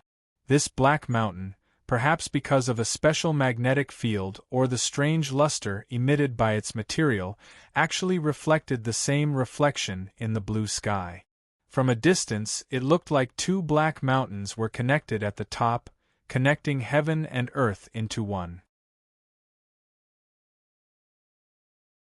Chapter 1137. Just as Han Dong's ship passed through the thin film and officially entered the Antarctic Circle, he immediately felt that the messenger mark engraved on the back of his hand was weakened. The connection with the deep sea or the yellow robe became very weak.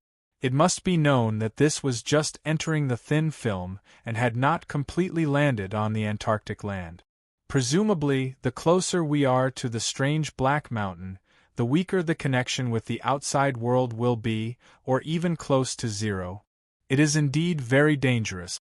Moreover, the final destination of this trip to the Antarctic is the ruins of the ancient. It is very likely to be set up in the depths of the Black Mountain. At that time, there will be no connection with the outside world. I must set up some backup measures, just in case.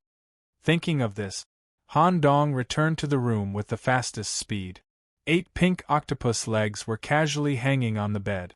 The 2 girls were sleeping and did not realize that the ship had entered the Antarctic region. Nicole, I need to ask you to do something for me. After Han Dong briefly explained the matter, Nicole asked with a worried face, what if it's too late? As long as you do as I say, you will be able to make it in time no matter what. Go. I will take Togu with me for the rest of the journey. Okay, Master, be careful. In the blink of an eye, a pink body had appeared in the sea dozens of meters below the sailboat. It swayed its 8 tentacles and swam towards the depths of the sea. Nicole left. Mauritius showed a very lazy appearance and slowly climbed up from the bed. She grabbed the bath towel on the bedside table and slowly wiped the water stains on her body. She sat on the edge of the bed facing Han Dong, who was standing by the window.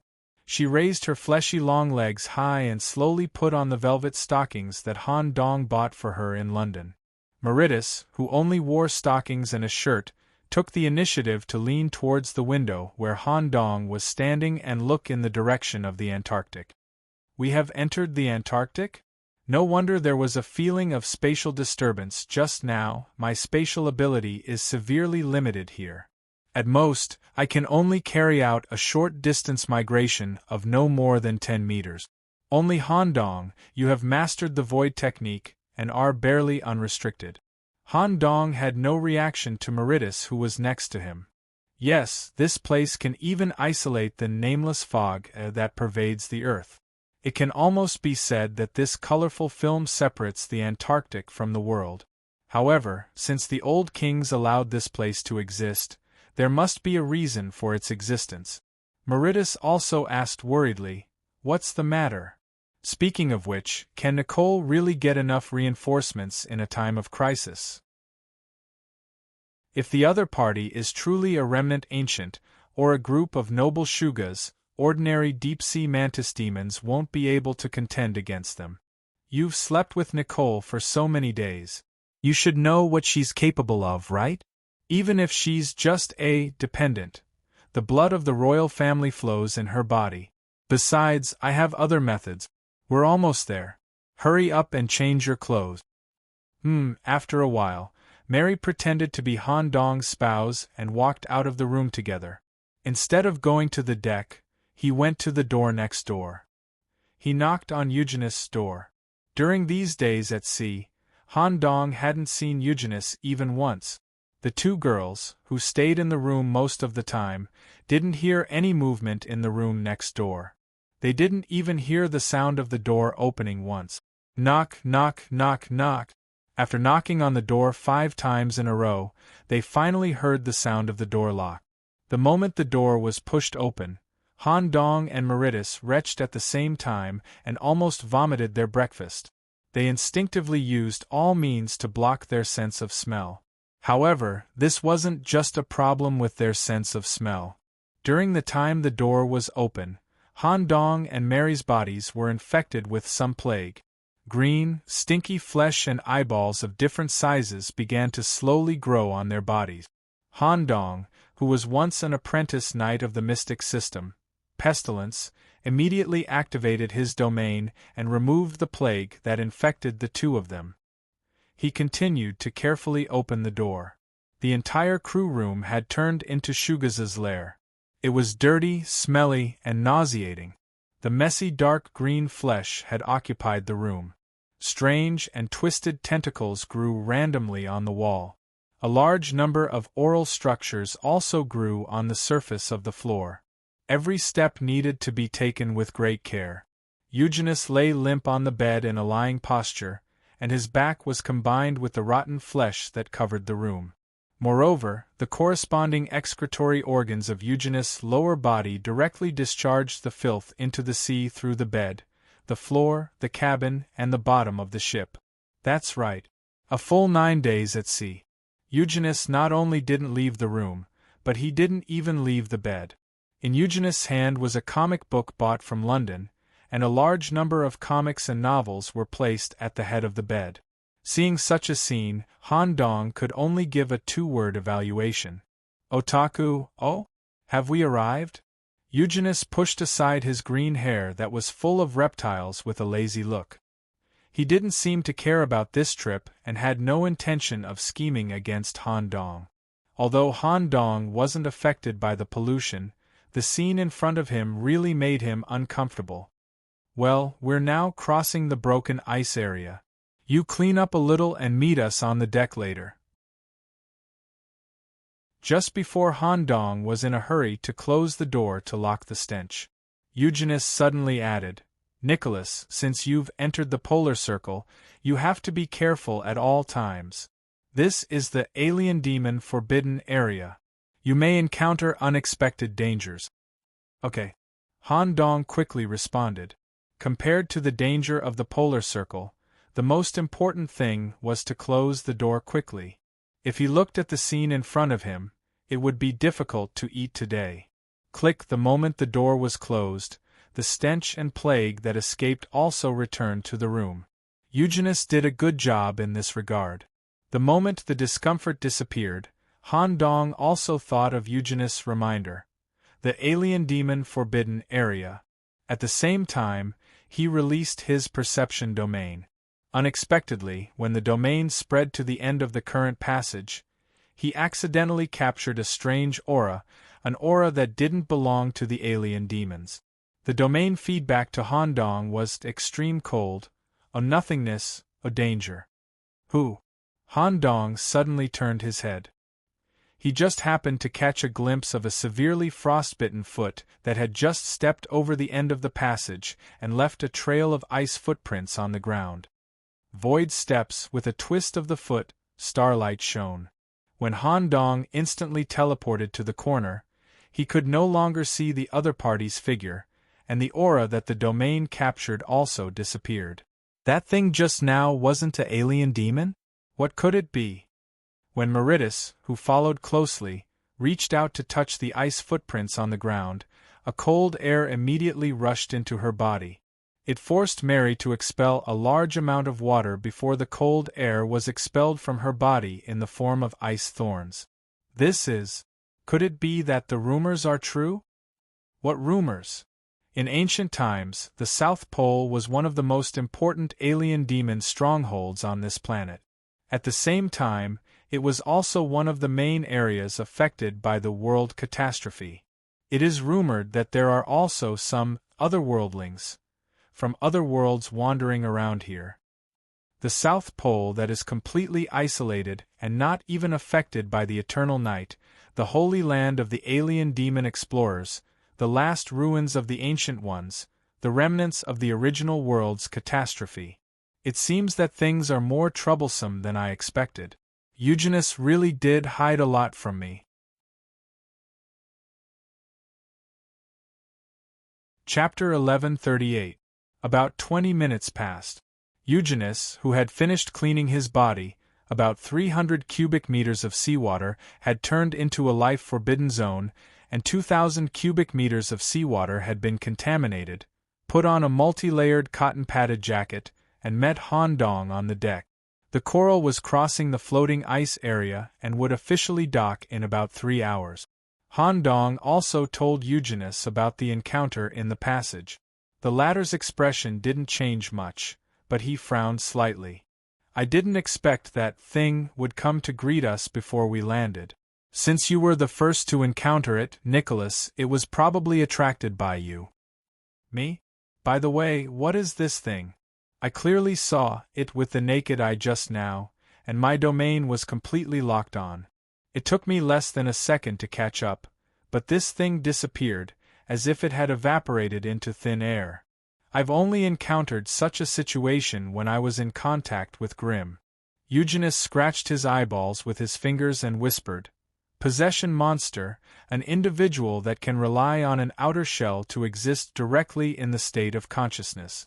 You were able to see it just now because it deliberately let you see it through the projection of consciousness. Obviously, it has designs on you. There were many of these things that came to our world at the beginning. In the absence of information, a large number of hybrid demons were unknowingly possessed, resulting in a large number of internal secrets being leaked. This was one of the main reasons for the subsequent large-scale cataclysm. Today, a very small number of possession monsters still exist in Antarctica and are confined here. They can't escape the membrane that covers Antarctica purely in the state of consciousness. However, what you just encountered should be a relatively high-end possession monster. It's rare to see one that can affect reality. Han Dong didn't care how advanced this thing was. If it came to possess him, that thing would be courting death. Han Dong was more concerned about another matter. Eugenius, does Antarctica exist in a captive way? Eugenius didn't deny it. Yes. The cataclysm in ancient times set our world back thousands of years. Many old kings fell, and countless hybrid demons died in battle. Naturally, this matter can't be let go.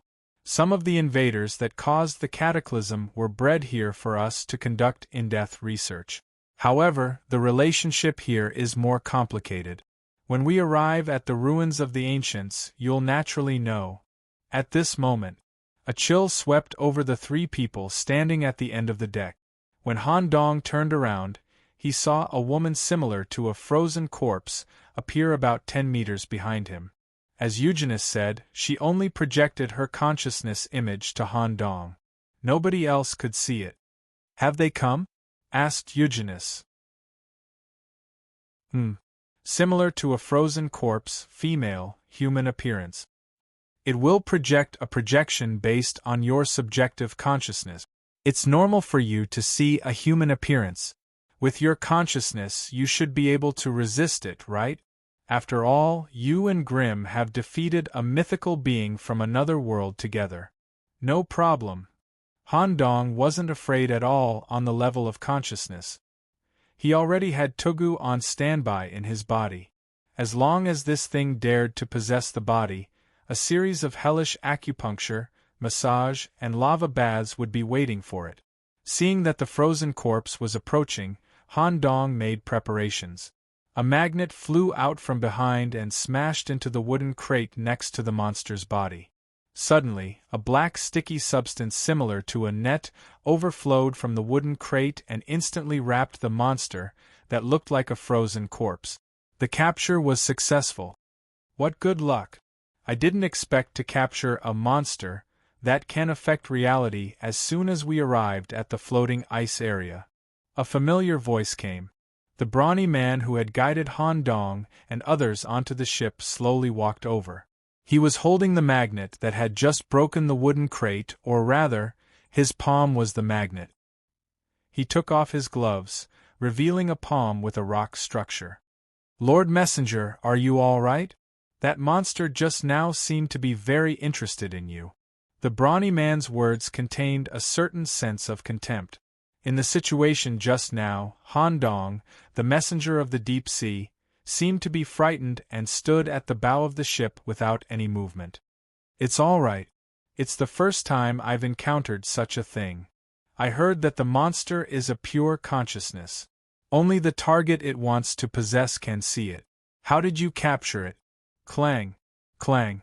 The brawny man knocked on the helmet with his stone palm. The back of the helmet was clearly printed with the school emblem of Miskatonic University.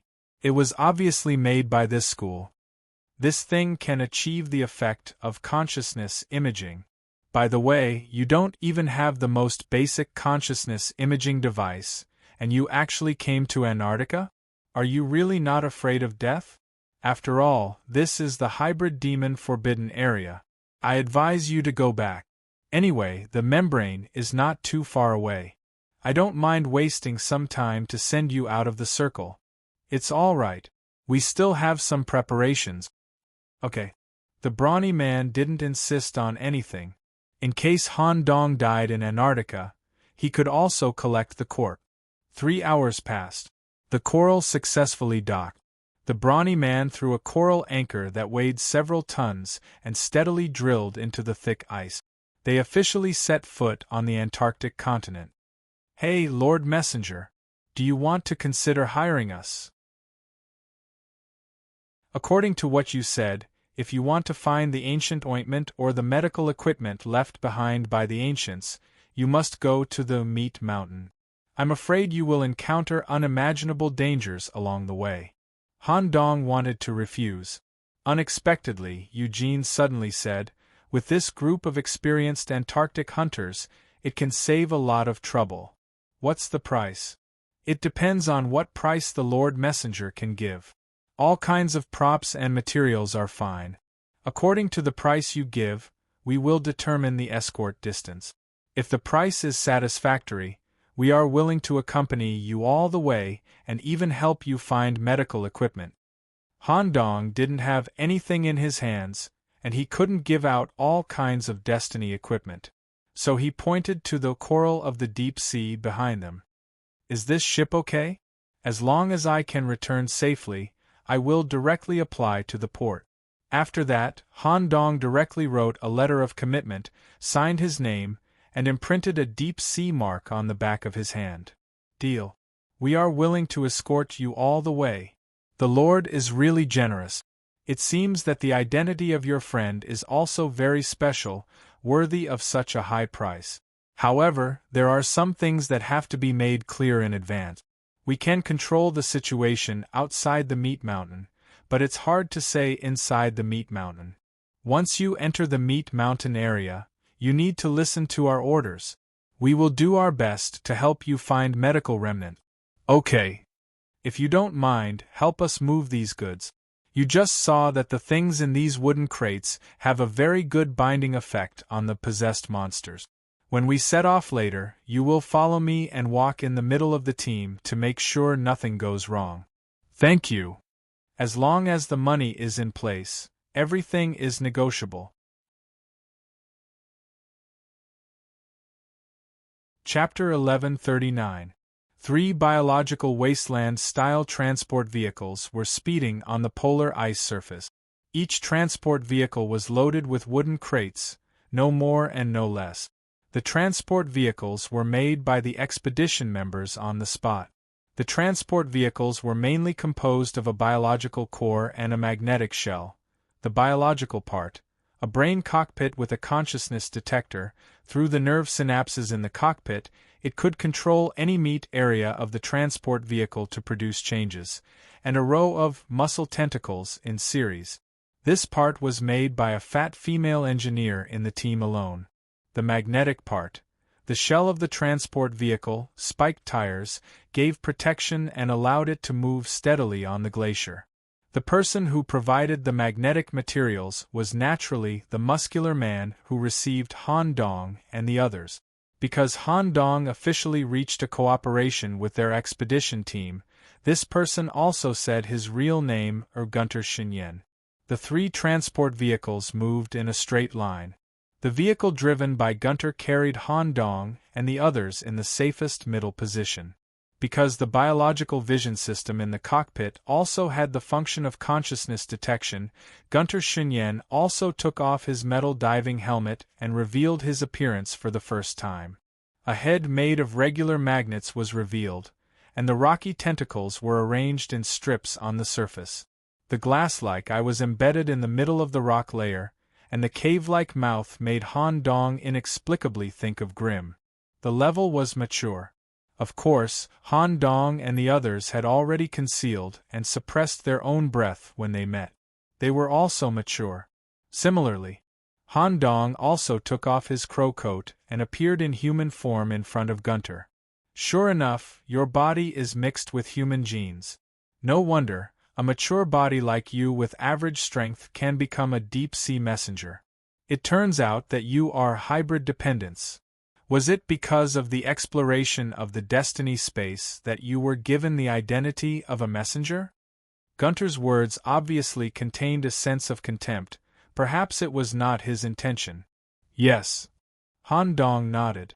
Messenger, we still have to travel for at least 2 days to reach the meat mountain. If you are bored, you can look at the scenery outside. There are not many who go deep into the South Pole like us. Gunter used his free right hand to hook a curved muscle on the control panel. Snap! A fleshy tube similar to a periscope descended in front of Han Dong.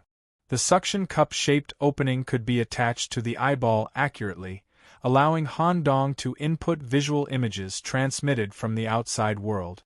It was no longer the vast expanse of white Antarctic ice. The first thing that caught his eye was the frozen corpses, standing on the ice.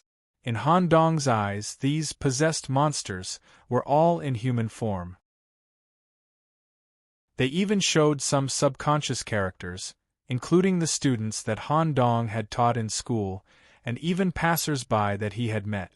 This time, Han Dong observed even more carefully. He actually read a sense of despair on the faces of these frozen corpses. While traveling towards the Black Mountain of Flesh, the expedition team would occasionally stop to capture some good-quality, possessed monsters. Other than that, there were also many black lumps on the ground of the glacier. The tallest one could be described as a small hill. These were all derivatives of the Mountain of Flesh at the edge of the South Pole. Although the main body of the Mountain of Flesh appeared in the center, in fact, its entire body covered the entire South Pole. What's a mountain of flesh? Han Dong wanted to hear the answer from the expedition team. It's a large country created by the ancients in the South Pole. It once corresponded to the highest level of land deeds. Before the cataclysm hit, it could be said to be one of the most powerful countries on Earth. Even if the land deeds were destroyed, this mountain of flesh still functions normally and is even slowly growing. It's because of the existence of the Mountain of Flesh that the stability of the South Pole can be ensured. Cough, cough, cough. When Gunter Deep Cliff said this, he suddenly coughed. Coughing might be a normal phenomenon for humans, but it was an unnatural situation for the hybrid demons. It was very likely that there was a problem with the body. Strange, Gunter immediately checked his body and didn't find any problems. However, Han Dong, who was sitting next to him, noticed that some green gas overflowed from the cough just now. Considering Eugenis' request to travel with this group, Han Dong associated it with an uneasy situation. Mr. Gunter, the possessed monsters that exist here shouldn't be a real threat, right? For you guys, whether it's the observation equipment or the capture device, it's already very perfect. It's easy to deal with these things. Is the main reason why this place is called a forbidden area because of the mountain of flesh? Yes. Whether it's us or other explorers, the possessed monsters are experimental materials. As long as we pay attention, there won't be too much danger. The real danger is the mountain of flesh, the lost kingdom of the ancients. Even though we often move around the South Pole, we have never really entered the core of the mountain of flesh. We only collect things that can be exchanged for money in the flesh layer. Let me tell you one more thing. The members of our team have not always been fixed. At first, our team had 20 people. The only ones who have survived until now are me, Lespencer, and Audjean. The rest of the members joined later. Since it's your first time here, you must follow me when we enter the mountain. Don't have any thoughts of acting on your own. Understood. Just like this, the transport vehicle traveled on the ice field for 3 days. The closer they got to the center of the polar circle, the less the connection between the mountain of flesh and the outside world. Some small ridged mountains began to appear on the ice field, or black flesh towers that stood alone on the ice field. In addition, there was also an extremely strange scene. In the ice field close to the main body of the mountain of flesh, they saw some possessed explorers. Most of them were lying on the surface of the mountain of flesh, constantly eating the meat.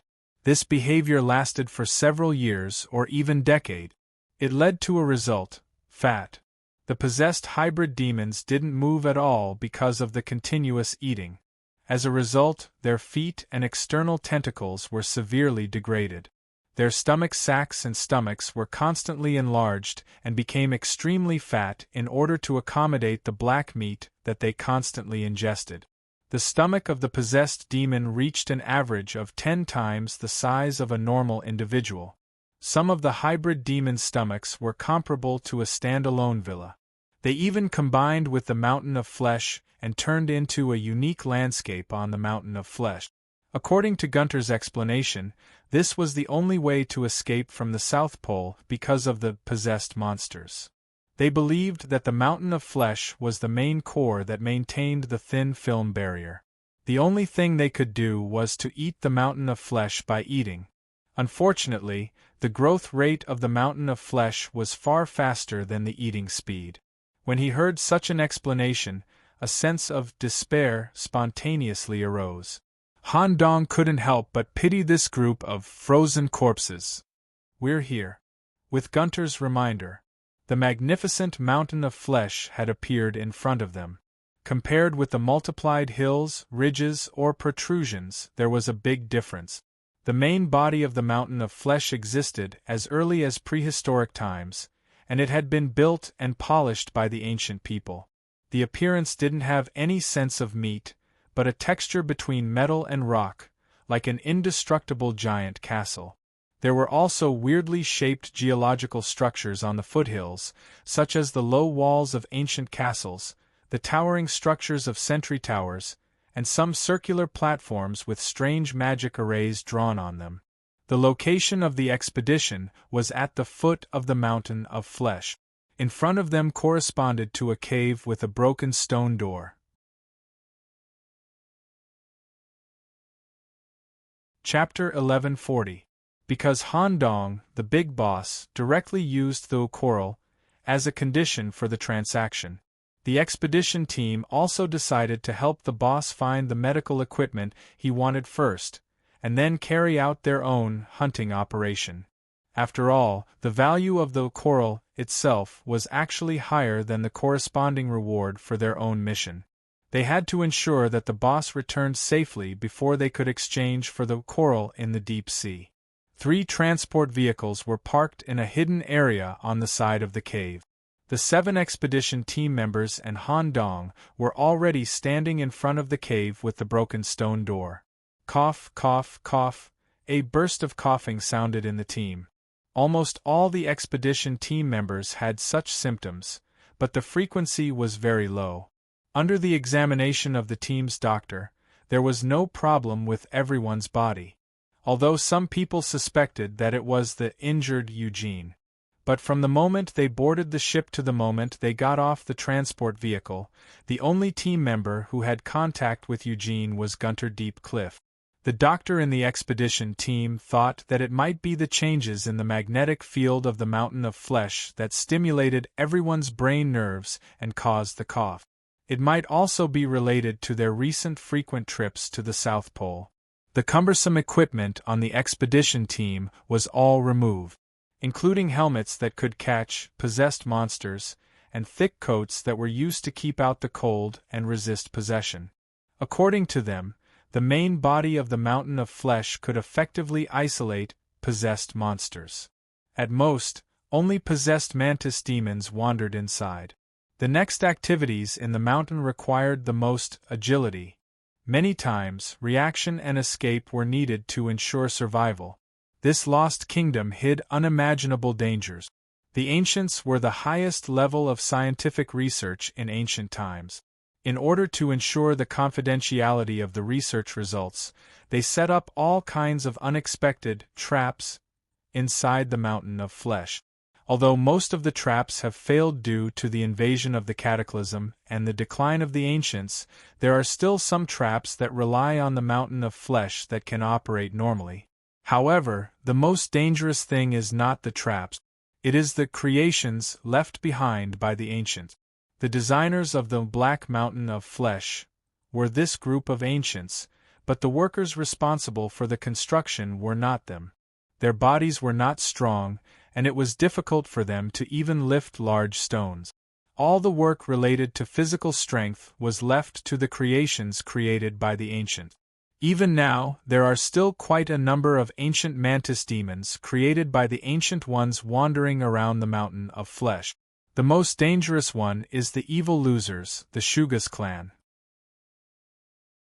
At this point, Han Dong immediately held back and almost turned his head to look at Eugenius beside him. Gunter Sandkrag continued speaking. I have to make one thing clear. Once we meet Shugas, we only have one goal: escape. The Shugas were the strongest individuals created by the ancients, and some of them could even break free from the ancients' shackles on the level of consciousness. Since they were the embodiment of evil, there was no room for negotiation. However, because of the strength of Shugas himself, the inheritance of a portion of the ancient knowledge system, and a sense of slavery rooted in the depths of his soul, these evil losers were also slowly accepted by the hybrid demon circle. Some of them successfully left the South Pole and moved around the world, serving different old kings. Generally speaking, we couldn't deal with Shugas. If we encounter other types of creations, we can consider killing them. I hope that the emissary can cooperate with us in suppressing them. We must suppress and eliminate the creations as quietly as possible. No problem. Han Dong's emotions were still somewhat complicated. After all, when Gunter mentioned Shugas, there was a clear flash of fear in his eyes. It was as if they had once had a terrifying encounter with Shugas. However, the most terrifying monster, which could even be considered a member of the Shugas clan, was among them. Ta. The moment he stepped into the cave, the cold wind howling in his ears abruptly stopped, and in exchange, there was only the crisp sound of his feet stepping on the stone floor. A single step separated him from the rest of the world in an absolute sense, giving him the feeling that he had stepped into a different world. The white snowy scenery was instantly replaced by a black cave. Light source prohibited. Explorers who entered the mountain of flesh had to have night vision. Once they used light sources, not only would they activate a portion of the traps, but they would also be sensed by some ancient mantis demons who were absolutely afraid of light due to the photon radiation. Even though thousands of years had passed, the stone slabs in the cave were in a brand new state. They were even glowing. The walls on both sides also looked very strange. In addition to the geometric protruding rocks, there were also various kinds of mantis demon skulls embedded in the walls. Han Dong used his little magic eye to see through the rocks and found that the rocks were slightly moving. To be more precise, The molecules that made up the rocks were being mobilized by some kind of seal and were operating in an orderly manner. Is this mountain of meat being automatically managed internally? You have good eyesight.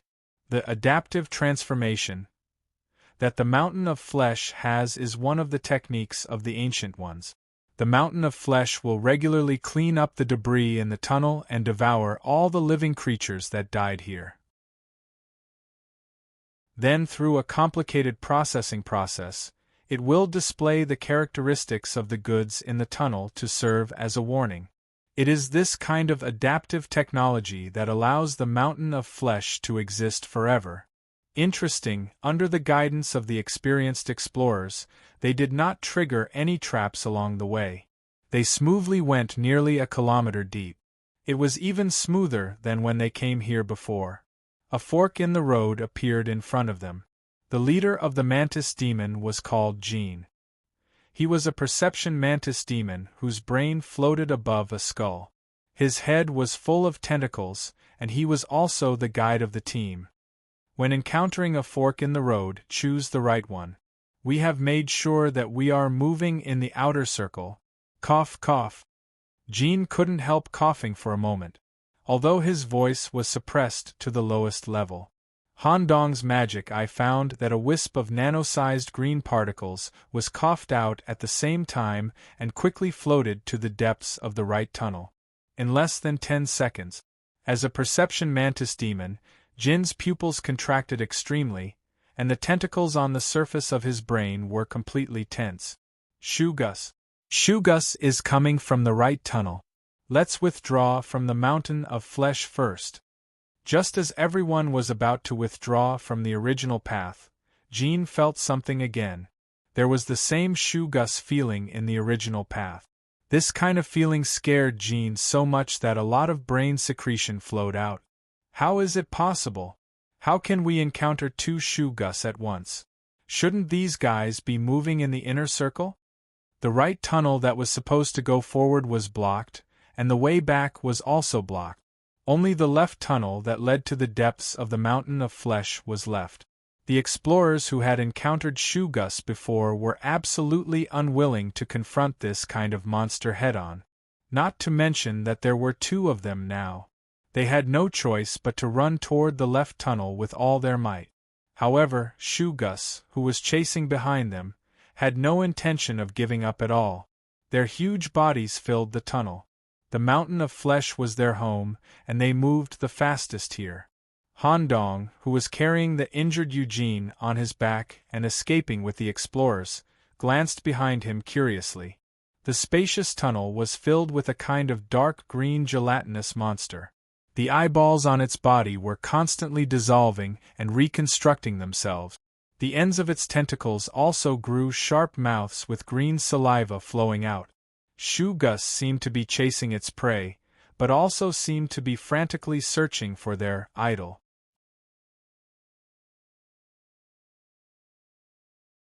Chapter 1141. Why did we encounter two Shugas in the outer circle? This is their home. If we continue to escape like this, if we can't find the exit, we will die. Jean, who was responsible for sensing and planning the route, couldn't accept the reality in front of him. Because of Shuga's relentless pursuit, they could only escape into the depths of the meat mountain. The depth they had reached had long exceeded the exploration range of the expedition team. During the escape, Jean, who was the leader, also felt a sense of disharmony. Every time a fork appeared, it was possible that the fork leading to the outside of the meat mountain was either blocked, or there was another Shugas hiding in it. The only choice left for everyone was to escape into the depths of the meat mountain. After passing through 11 forks, the original cave passage turned into a staircase leading to the bottom. And the hissing sound of Shugas was getting closer. They were forced to go down the staircase that led to an unknown place for nearly a kilometer. When they left the staircase, they were greeted by a wider space. To be precise, it was a spherical space similar to the core of a planet. This is the ruins of the city in the Meat Mountain. With a geometric style as the theme, all kinds of buildings were made of metal and ore. They were regularly distributed in any area of the spherical space, and even attached to the walls on both sides or hung upside down on the top floor. The surface of each building was inlaid with dim crystals. Han Dong felt the residual energy in these crystals. It seemed that in ancient times, these crystals embedded in the surface of the building could meet all the energy supply inside the building, and even give a permanent anti-gravity effect. Things changed with the passage of time. Now there were only broken ruins and a few creations hidden in the ruins. While the expedition team was panicking, Han Dong was carefully observing the town here. Judging from the characteristics of the buildings, this should be a residential area, and the stone bridge in front of us should lead to a deeper place, a more important place. The exit of the staircase corresponded to a stone bridge in the center of the spherical space. When the strange aura of living creatures appeared here, some creations in the ruins immediately sensed it and showed a ferocious face. They could only continue to run along the stone bridge. At the end of the stone bridge, a black door that was more than 10 meters wide blocked their way. Relying on the ability of the mature hybrid demon, compared to the initial encounter with Count, it was still possible to break the stone gate of more than 10 meters. However, through tentacle isomerization, Gunter Deepcliff formed a magnetic fist 5 times the size on his right arm. When he punched the stone door in front of him, boom, an energy ripple spread out on the surface of the stone door.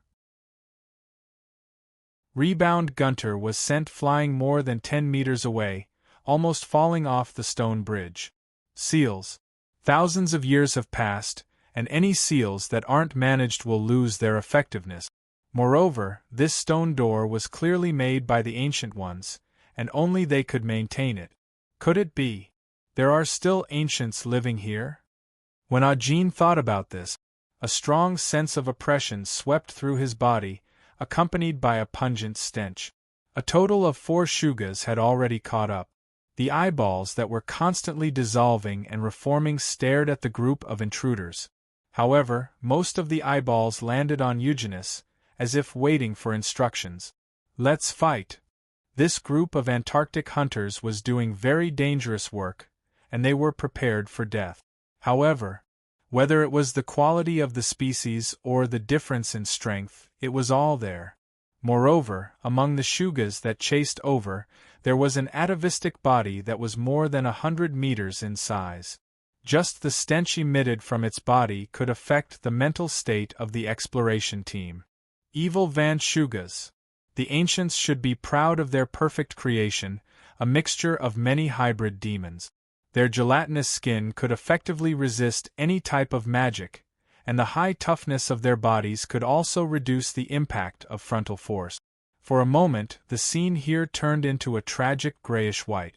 The death of the exploration team became very simple.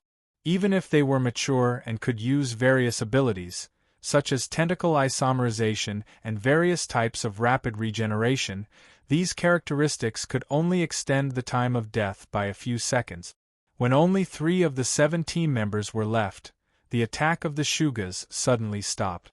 Even the largest atavistic body immediately stopped moving. Gunter, who controlled magnets, Ajin, who exposed his brain, and a woman with an elongated spine that looked like a centipede barely survived. What happened? Just as the 3 of them were puzzled, an evil voice came from behind them. Congratulations, you've been selected. When Gunter turned his head, he found that the deep-sea messenger that they had escorted to the meat mountain to look for medical equipment had not been attacked by the Shugas at all, and the person who spoke was the so-called heavily injured person.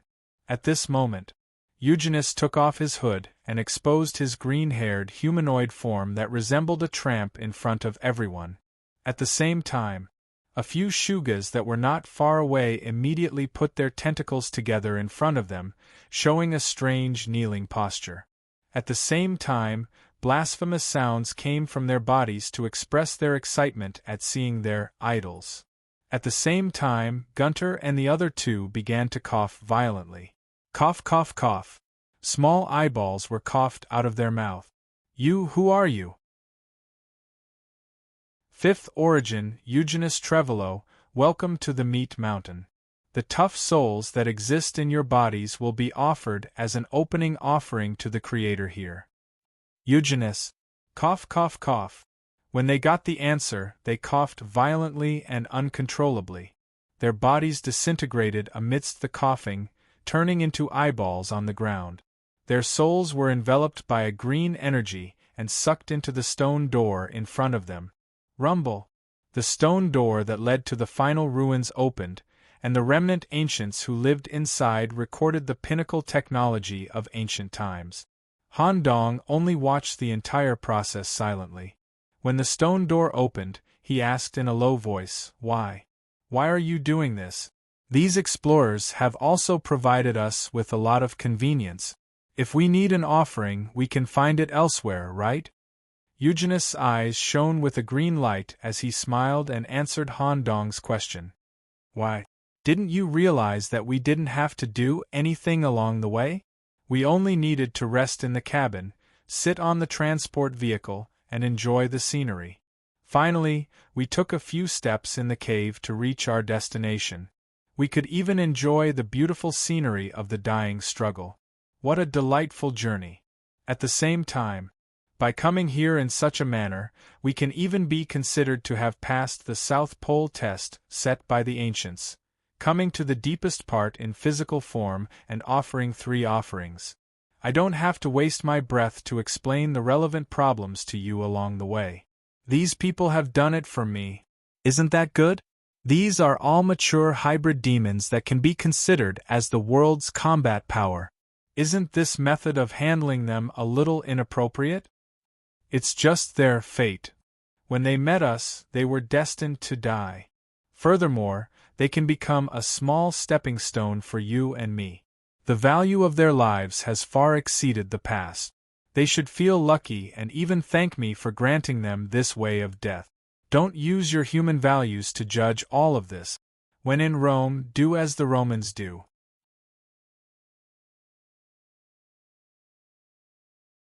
Chapter 1142. Evil. The 3 original bodies that Han Dong had come into contact with so far all had this characteristic, or it could be said that this was the nature of the mantis demons. However, the evilness coming from Sally the black goat was the least. Sally had suppressed her nature very well, so much so that even Han Dong wanted to make friends with her. The evil of the mad demon Green was manifested through madness, a kind of disorderly evil formed completely based on his own preferences.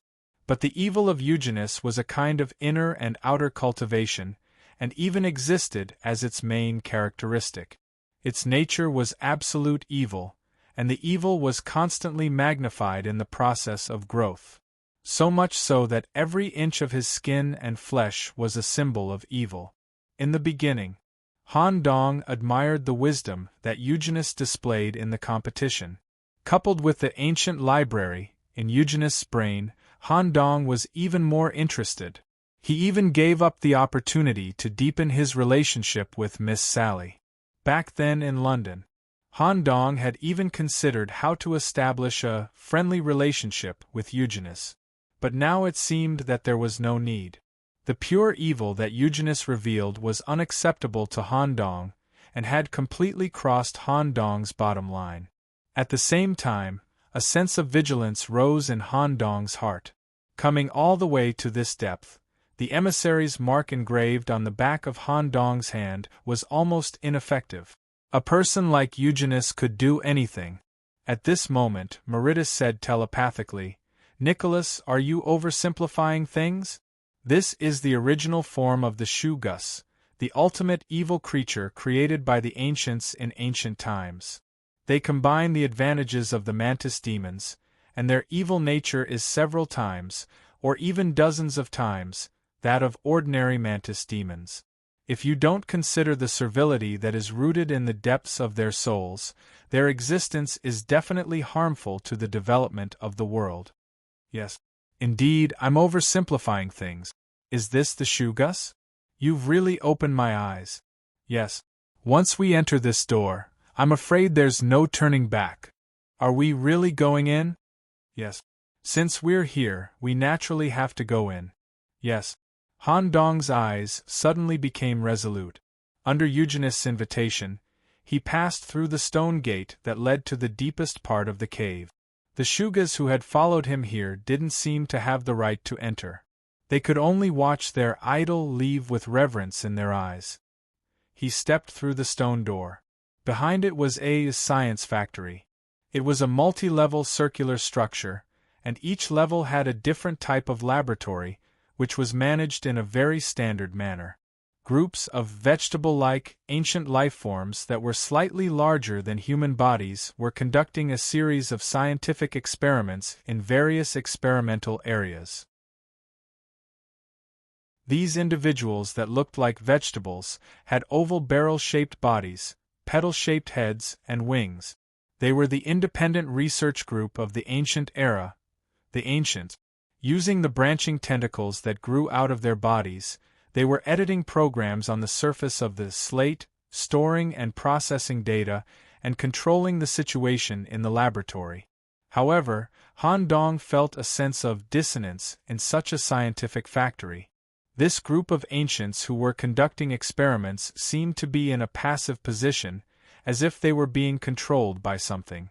Eugene, is this the last relic you mentioned?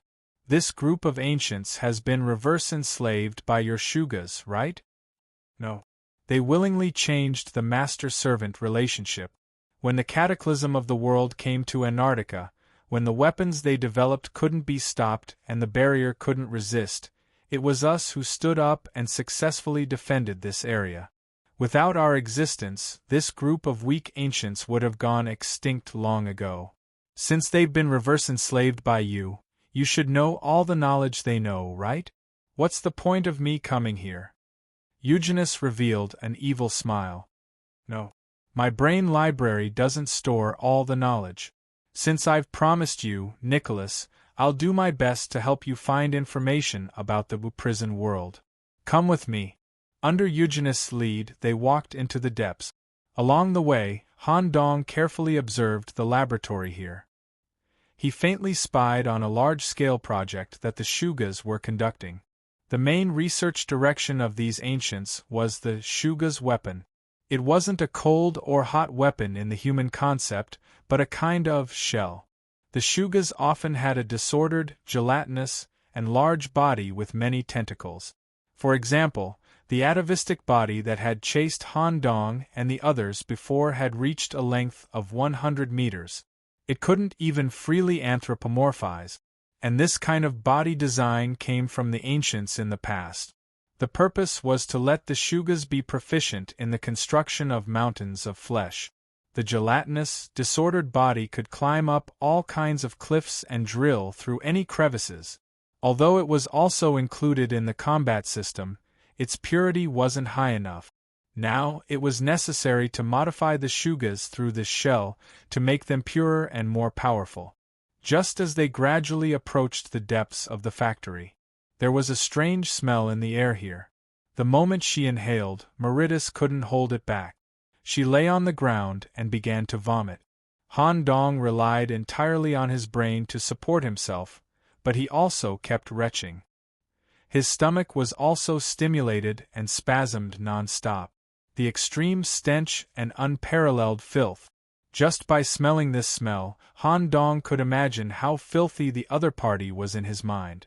Unlike Eugenist's green, what was currently floating in the air was an inky color. In the blink of an eye, it felt like the research factory had become an extremely dirty sewer. It was a manifestation of the realm-level domain. Mythical body. And it's one of the best among the mythical bodies. It's very likely that it surpasses the Evernight Priest in terms of mythical grade. Just as Han Dong determined the source of the aura, a greasy voice came from the front. Eugenist, this is a top-secret area. It doesn't seem appropriate to bring two guests directly, does it? Lord, this guest is the winner of the London game. This time, I brought him here for a special matter. I won't leak the secret. What? The winner of the London game. Shouldn't it be that kid Grimm? That's right. He and Grimm won the final victory together and received the attention of many old kings. And he himself has an inseparable connection with that walker. Many old kings. Grey walker. Pitter-patter. Large amounts of saliva dripped down. When they heard this information, a slave mentality was born. The one who was communicating with Eugenius was a Shugus lord. The shell that was being developed in the experimental area had been applied to this lord to a certain extent. Tens of thousands of tentacles were all packed into a fat humanoid body. At the same time, it was combined with the core of the mountain of flesh in the deepest part of the experimental area, like a fat person stuck to a black pillar of flesh. This lord could be said to be infinitely close to the old kings, but due to the problem of slavery, he only wanted to exist as a servant of the old kings. It was difficult to break through on his own.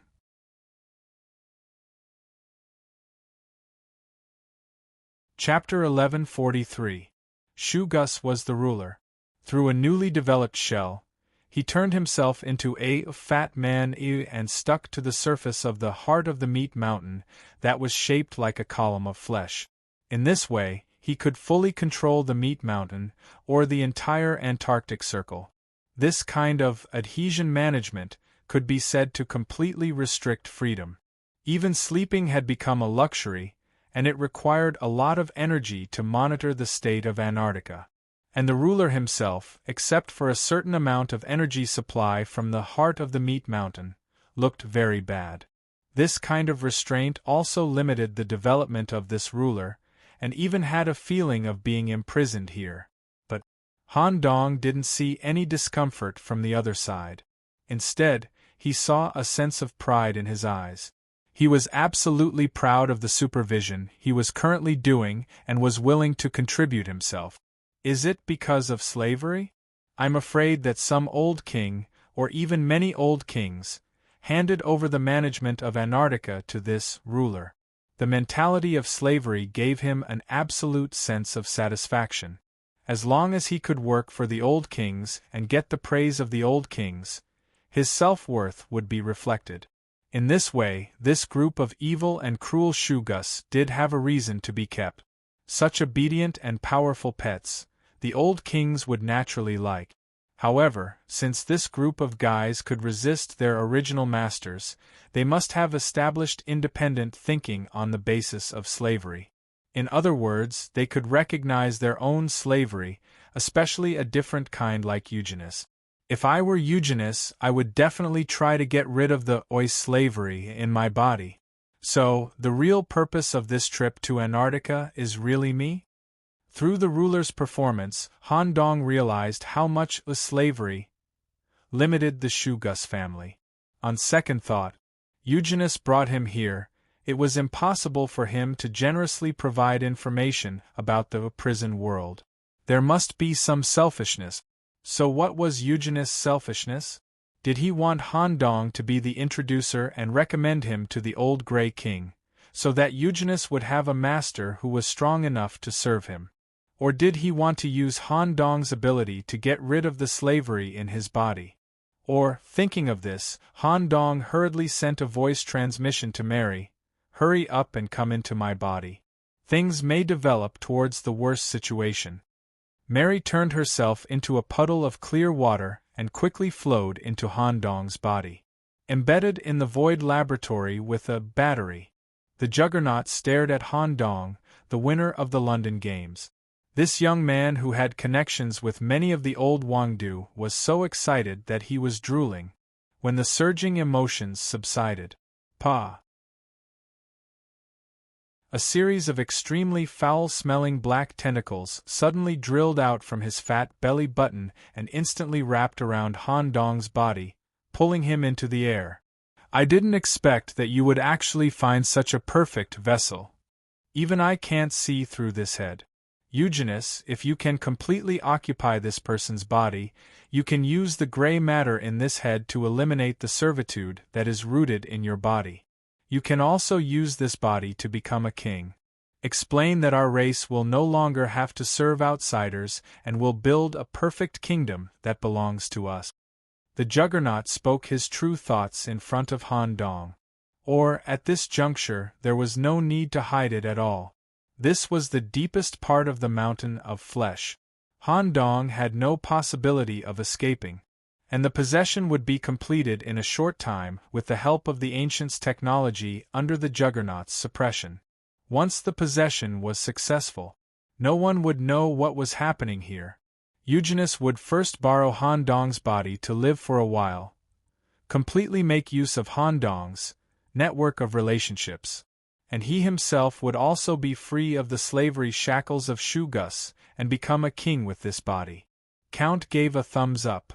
However, Han Dong, who was bound between the stinking tentacles, didn't have any nervous expression. He just stared at Eugenus below with an indifferent expression. Eugenus, what is the meaning of this? Didn't you say that you would tell me more about the prison world, through the Ancient's knowledge base? Eugenus raised the stinking green hair hanging in front of his face and responded with a smile. That's right. Once I occupy your body through ancient rituals and technology, I will retain your consciousness to a certain extent. Although you can't control your body, you can enjoy my brain library. At that time, you can load the ancient knowledge in the library at will. You can also steal more knowledge from the minds of these ancients, or read the ancient stone slabs left here to find the prison information you want. I will allow you to learn all knowledge, of course. In return, your body will naturally belong to me. Ha ha ha ha ha ha. For a moment, Han Dong, who was bound in the Juggernaut's tentacles, couldn't hold back. He held his forehead with one hand and began to laugh wildly. However, Eugenus, who heard this laughter, was so frightened that the tentacles all over his body stiffened. He reflexively blocked the whole on the surface of his body. Because the laughter contained a kind of crazy attribute, it made him think of Grimm immediately. Among the 10 primordial essences, the only individual Eugenus feared was Grimm. You. Why do you still have the crazy attribute? No, your crazy attribute is a bit different, it's not the pure madness of Grimm.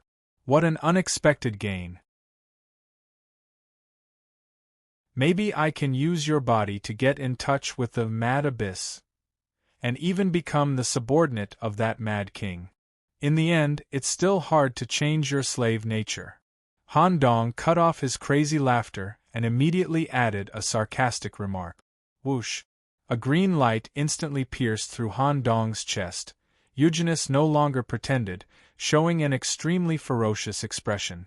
His fingers, shining with plague light, pointed at Han Dong's penetrated chest. And the humanoid form that Eugenus had maintained for a long time had also undergone a certain change. The left half of his face appeared in a state of dissolved mucus, and eyes of different sizes appeared in the green liquid. Humans are indeed the most inferior creatures. When I have more of your body, I will seize all control of your consciousness and keep your consciousness in your body. Then, I will use your body to sneak into the human city. I will let you watch as your family and friends are killed by me one by one. Juggernaut. Suppress this person's consciousness, let's start the consciousness. For a moment, the mythical realm from the Dominator quickly approached. But Han Dong just happened to fight against a mythical existence in the London game not long ago, and also had a confrontation on the consciousness level. Pharaoh's will, the identity and the realm complemented each other. In an instant, a powerful consciousness domain was released by Han Dong. It was like an army of Anubis was tearing apart the evil defeat domain released by the Juggernaut. At the same time, strange iron nails grew out from Han Dong's body and pierced into the tentacles that bound his body. The extreme pain from the Hell Monastery was also transmitted through the iron nails, forcing the Dominator to release the tentacles that bound Han Dong because of the extreme pain. Mary! He mobilized the spatial energy in his body. Strands of star marks covered Han Dong's body, and with the void mark that was secretly left in front of the stone door. The void power that was not restricted by space carried Han Dong away from the research factory in an instant. At the same time, the whole mountain of flesh was boiling, and all the monsters hiding in the dark received the Dominator's consciousness message, which was Han Dong's wanted order.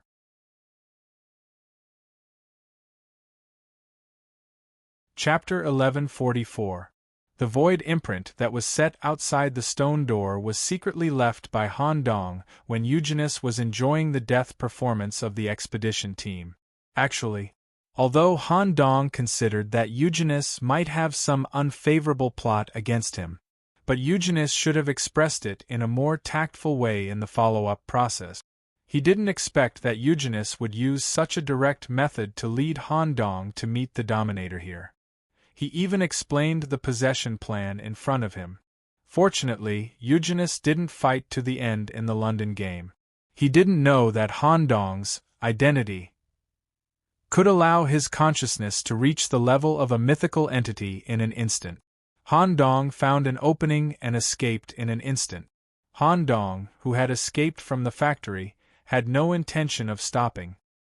His calves were full of star veins, and he moved in the void at an extremely fast speed, escaping between the passages of the Flesh Mountain. At this time, Merida's voice was also heard. Nicholas didn't have good intentions from the beginning. You probably guessed it. Why did he have to go to this extent? If we had directly evacuated in front of the stone door, the probability of escaping successfully would have been much higher. Now that we are targeted by the Dominator, and you seem to have injured him, I'm afraid it will be difficult to escape. It can be said that the entire Flesh Mountain is your enemy. I have to go in, I have to see the specific situation in the ruins with my own eyes. After all, I came with a request. I didn't expect to get information about the brain from Eugenus so easily from the beginning. Moreover, I plan to get more things, which can be used for the construction of a new manor. You should think of a way to escape first. From Merida's point of view, the situation this time was more dangerous than the London game. Dominator Shoggs was tied up with the Flesh Mountain. It could be said that the entire South Pole was under the control of the other party. The London game had just ended not long ago, and more than 10 days ago, she joined forces with Grimm to kill the Golden Saint, which provoked Dominator Shoggs. Putting the danger aside, the trip with Han Dong was really exciting. If Mary didn't meet Han Dong and continued to be her lord in Toad Palace, she might not have such an opportunity in her life. They still encountered a lot of problems during their escape. No matter how domineering the void was, it could not cross the mountain of flesh that had been activated by the Juggernaut. This kingdom built by the ancients was one of the most powerful cities on Earth in ancient times. When activated, every wall would be enchanted with a barrier. Furthermore, under the sovereign's control, all paths leading to the outside of the mountain of flesh were sealed, and the sealing method was left behind by the ancient ones, so there was no way to destroy it from the front. What should we do? Where do we run to? Meridas also became flustered. Sensing the heavy aura emanating from the sealed stone door, it was as if it had become one with the mountain of flesh. The ancients had carved an extremely intricate energy transfer array on the inside of the stone door, which could share the impact with the mountain of flesh. If he wanted to destroy it, his power would have to be able to destroy the entire mountain of flesh. Of all the existences at the same level, perhaps only the seventh origin, Hope, was capable of such a feat.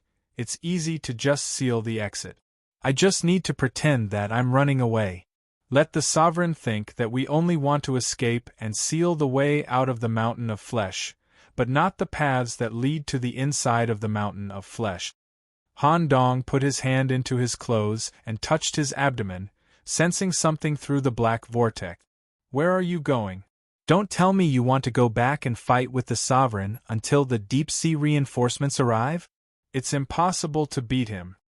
Mary was a little confused about Han Dong's thoughts. Don't worry, when the sovereign gets serious, he can kill me in an instant. I don't want to go back, I want to go to the other depths of the mountain of flesh. Where? The Destiny space. I just saw in the Ancients' factory that Shoggs controlled. The shell they developed is a kind of shell that leans towards the human form. You also saw that the sovereign's appearance is similar to a fat person. This group of people not only want to modify their parameters, but also want to use the characteristics of humans to enter the destiny space and seize some abilities and treasures that don't belong to this world. Their ambition is huge. Eugenus chose me as a vessel partly because I have human characteristics. My torso can feel the existence of the gate of destiny, which is also in a very deep area. However, it is not the research area just now. Miss Mary, you only need to seriously help me sense the void. What follows will be a relatively long escape process. Just as Han Dong pretended to escape and retreated because the passage was blocked. Squeak squeak, a wandering shogs blocked Han Dong's path. The huge gelatinous body filled the passage, and the constantly dissolving and regenerating eyeballs watched the fugitive in front of it. As long as they killed it, they would get the sovereign's gift. For a moment, more than 10 tentacles shot toward the target. Boom! The tentacles hit a hole in the ground, and at the same time, an extremely sticky plague liquid was left behind. But the target disappeared without a trace. Thousands of eyes all lost their target. A ray of starlight shone. Han Dong was already in the center of this shog's body. There was a huge contrast in size, but Han Dong's aura completely suppressed the shogs in front of him. Russell, the mummy bandage on his left arm floated in the air, and black sand flowed out of the holes in his arm. Anubis virtual image appeared behind Han Dong. Advanced spell, Death Judgment. Anubis virtual arm reached into Shog's body, pulled out a ball of mucus that symbolized the heart, and placed it on the scale. The weight of the green mucus immediately pressed down on the feather. Judgment success. The death magic used on the target causes 200% damage, and there is a certain probability of summoning Amit to devour the target's death. Individuals with divinity weaker than Amit will die directly. For a moment, an irresistible power of death was released from Han Dong's palm on the surface of Shog's body. Shogs, who had extremely tenacious vitality and magic-resistant skin, withered and died at a speed visible to the naked eye at this moment. Within 3 seconds it turned into black sand and died completely. As expected of the strongest creation of the Ancient Ones, the mature body can actually last for 3 seconds.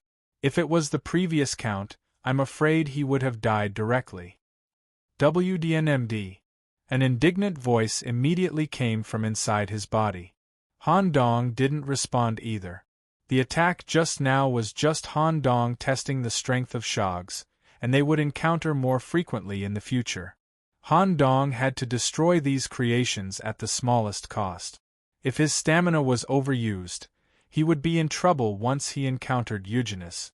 In this way, Han Dong, who pretended to escape, fled all the way to the other depths of the mountain of flesh.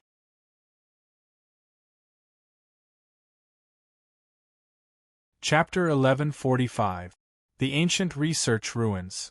The deepest part was where Hegemon Shogs was bound. 5 minutes had passed since Han Dong escaped.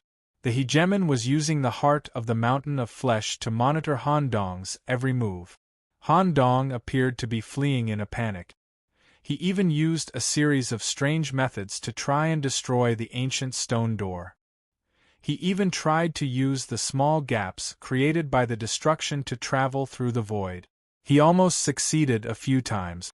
Thus, Hegemon Shogs focused on sealing all the passages to the outside. The idea was simple. As long as all the exits were sealed, the target would naturally have to flee deeper. Once Han Dong was trapped in the depths of the mountain of flesh or trapped in a certain area, he would become a fish on the chopping block. Although Han Dong had escaped once, the Hegemon did not care as long as he did not leave the mountain of flesh. However, Eugenus' attitude was completely different. Although he was still trapped in the area of the mountain of flesh, seeing the vessel slip away, Eugenus felt a sense of unease. Layers of liquid from the eyeballs were spreading under his body. Large amounts of dark green tentacles grew out from behind him, forming a green skeleton in the air. It represented the image of a plague. "You useless piece of trash! You can't even suppress a low-level fellow." Eugenius cursed at hegemon Shoggs in front of him. It must be known that Eugenius was below the hegemon in terms of seniority and rank. However, the hegemon did not seem to care about Eugenius' curses. He even took the initiative to explain his mistake. "It's my problem. I didn't think that the vessel, who only exudes the aura of a mature body, would be able to fight against me through the consciousness domain. I also didn't think that this fellow would have such a profound void technique. However, as long as he's within the range of the mountain of flesh, there won't be a problem." Eugenius gradually calmed down and calmed his irritable state of mind. No wonder Green was leaning towards this fellow. From the looks of it, the reason why the Golden Saint was killed was because of the realm of consciousness that this fella displayed. It seems to be a type of willpower that doesn't belong to us hybrid demons. It can actually fight against a mythical body. Although it will seem weak after a long battle, it's already very powerful. Is this the power he obtained from the Destiny realm? Thinking of this, Eugenius was somewhat excited. Judging from the situation in London, the human shell used by Eugene showed high stability. As long as he continued to study it, he should be able to enter the Destiny space smoothly. "Give me the spear," Eugenius said in a low voice. "Is there a need for this? There's no way he can escape now. Once he's trapped in the depths, we have thousands of ways to suppress him. You might hurt the container. Someone who can escape from you and me, someone who can get Green's approval, is useful. There must be no more mistakes, even if the integrity of the container is damaged." Squeak squeak, the Sovereign's fat body was peeled off layer by layer from its navel. A geometrical stone slab slid out from within. Lines that looked like metal threads were swimming on the surface of the stone slab. With the stone slab as the key, Eugene came to the back of the heart of the mountain of flesh and opened a staircase leading deeper through the stone slab. Below it was the highest palace of the ancients, the council hall. 9 seats made of pure crystal surrounded the hall, corresponding to the 9 former counselors. At the same time, in the middle of the council hall, there was a column made of the heart of the mountain of flesh. The top of the column corresponded to the black crystal seat. It corresponded to the leader of the ancients, the former supreme ruler of the mountain of flesh. Now, the body of this ruler was pierced through by a strange stone spear and fixed to the seat. Eugenius used the eyeball as a mount and floated up. When everything was ready, he reached out and pulled out the stone spear. For a moment, the tentacles on Eugenius' right arm immediately wrapped around the stone spear. It was like being sucked up. The stone spear seemed to be alive and kept absorbing Eugenius' energy. It almost sucked the right half of Eugenius' body dry. Waves of green energy from Eugenius were completely compatible with the stone spear. Ancient characters appeared on the surface of the long handle. The stones that made up the spear blade were not whole. They were stuck together through a green substance. The stone in the middle looked like a skull with green eyes. Huff huff huff. I didn't expect the pressure to be so great. I have to replenish some energy. Dragging half of Eugenius' dried body, he returned to the experimental area. He immediately caught a few of Eugenius' skin and started eating them on the spot. He used the method of eating his kin to replenish the energy that was sucked away by the stone spear. As he finished eating, his green hair floated in the air. Eugenius reached an unprecedented peak state. With the stone spear in hand, he even had the confidence to fight Grimm head-on. "Where is he?" The Dominator immediately responded, "Gamma 09 area. I will open a direct passage for you. It should be able to intercept the target." "Has he been forced to this depth?" "He is escaping through the void teleportation. He is very fast. This also accelerates the time he is imprisoned in the depth. It is also a good thing." Although Eugenius smelled a hint of something wrong, he was more inclined to defeat Han Dong quickly. After all, the stone spear in his hand was eager to fight. Dominator, remember to help me restrict this guy's movements during the battle. Void is still a troublesome attribute. I don't want to let him slip away again. Speaking of the void, Eugenus thought of another existence of the same level that he hated very much. Hanging the stone spear on his back, he quickly rushed to the area where Han Dong was through the secret passage. When he reached Gamma 09 area, what appeared in front of him was a more tragic scene. Several broken corpses of Eugenus were left in the passage, all killed by Han Dong. Have you figured out the technique to deal with Eugenus? Eugenus put his palm on the ground, and the scattered pieces of Eugenus were immediately absorbed into his body. At the same time, he obtained the image of Han Dong killing them before they died.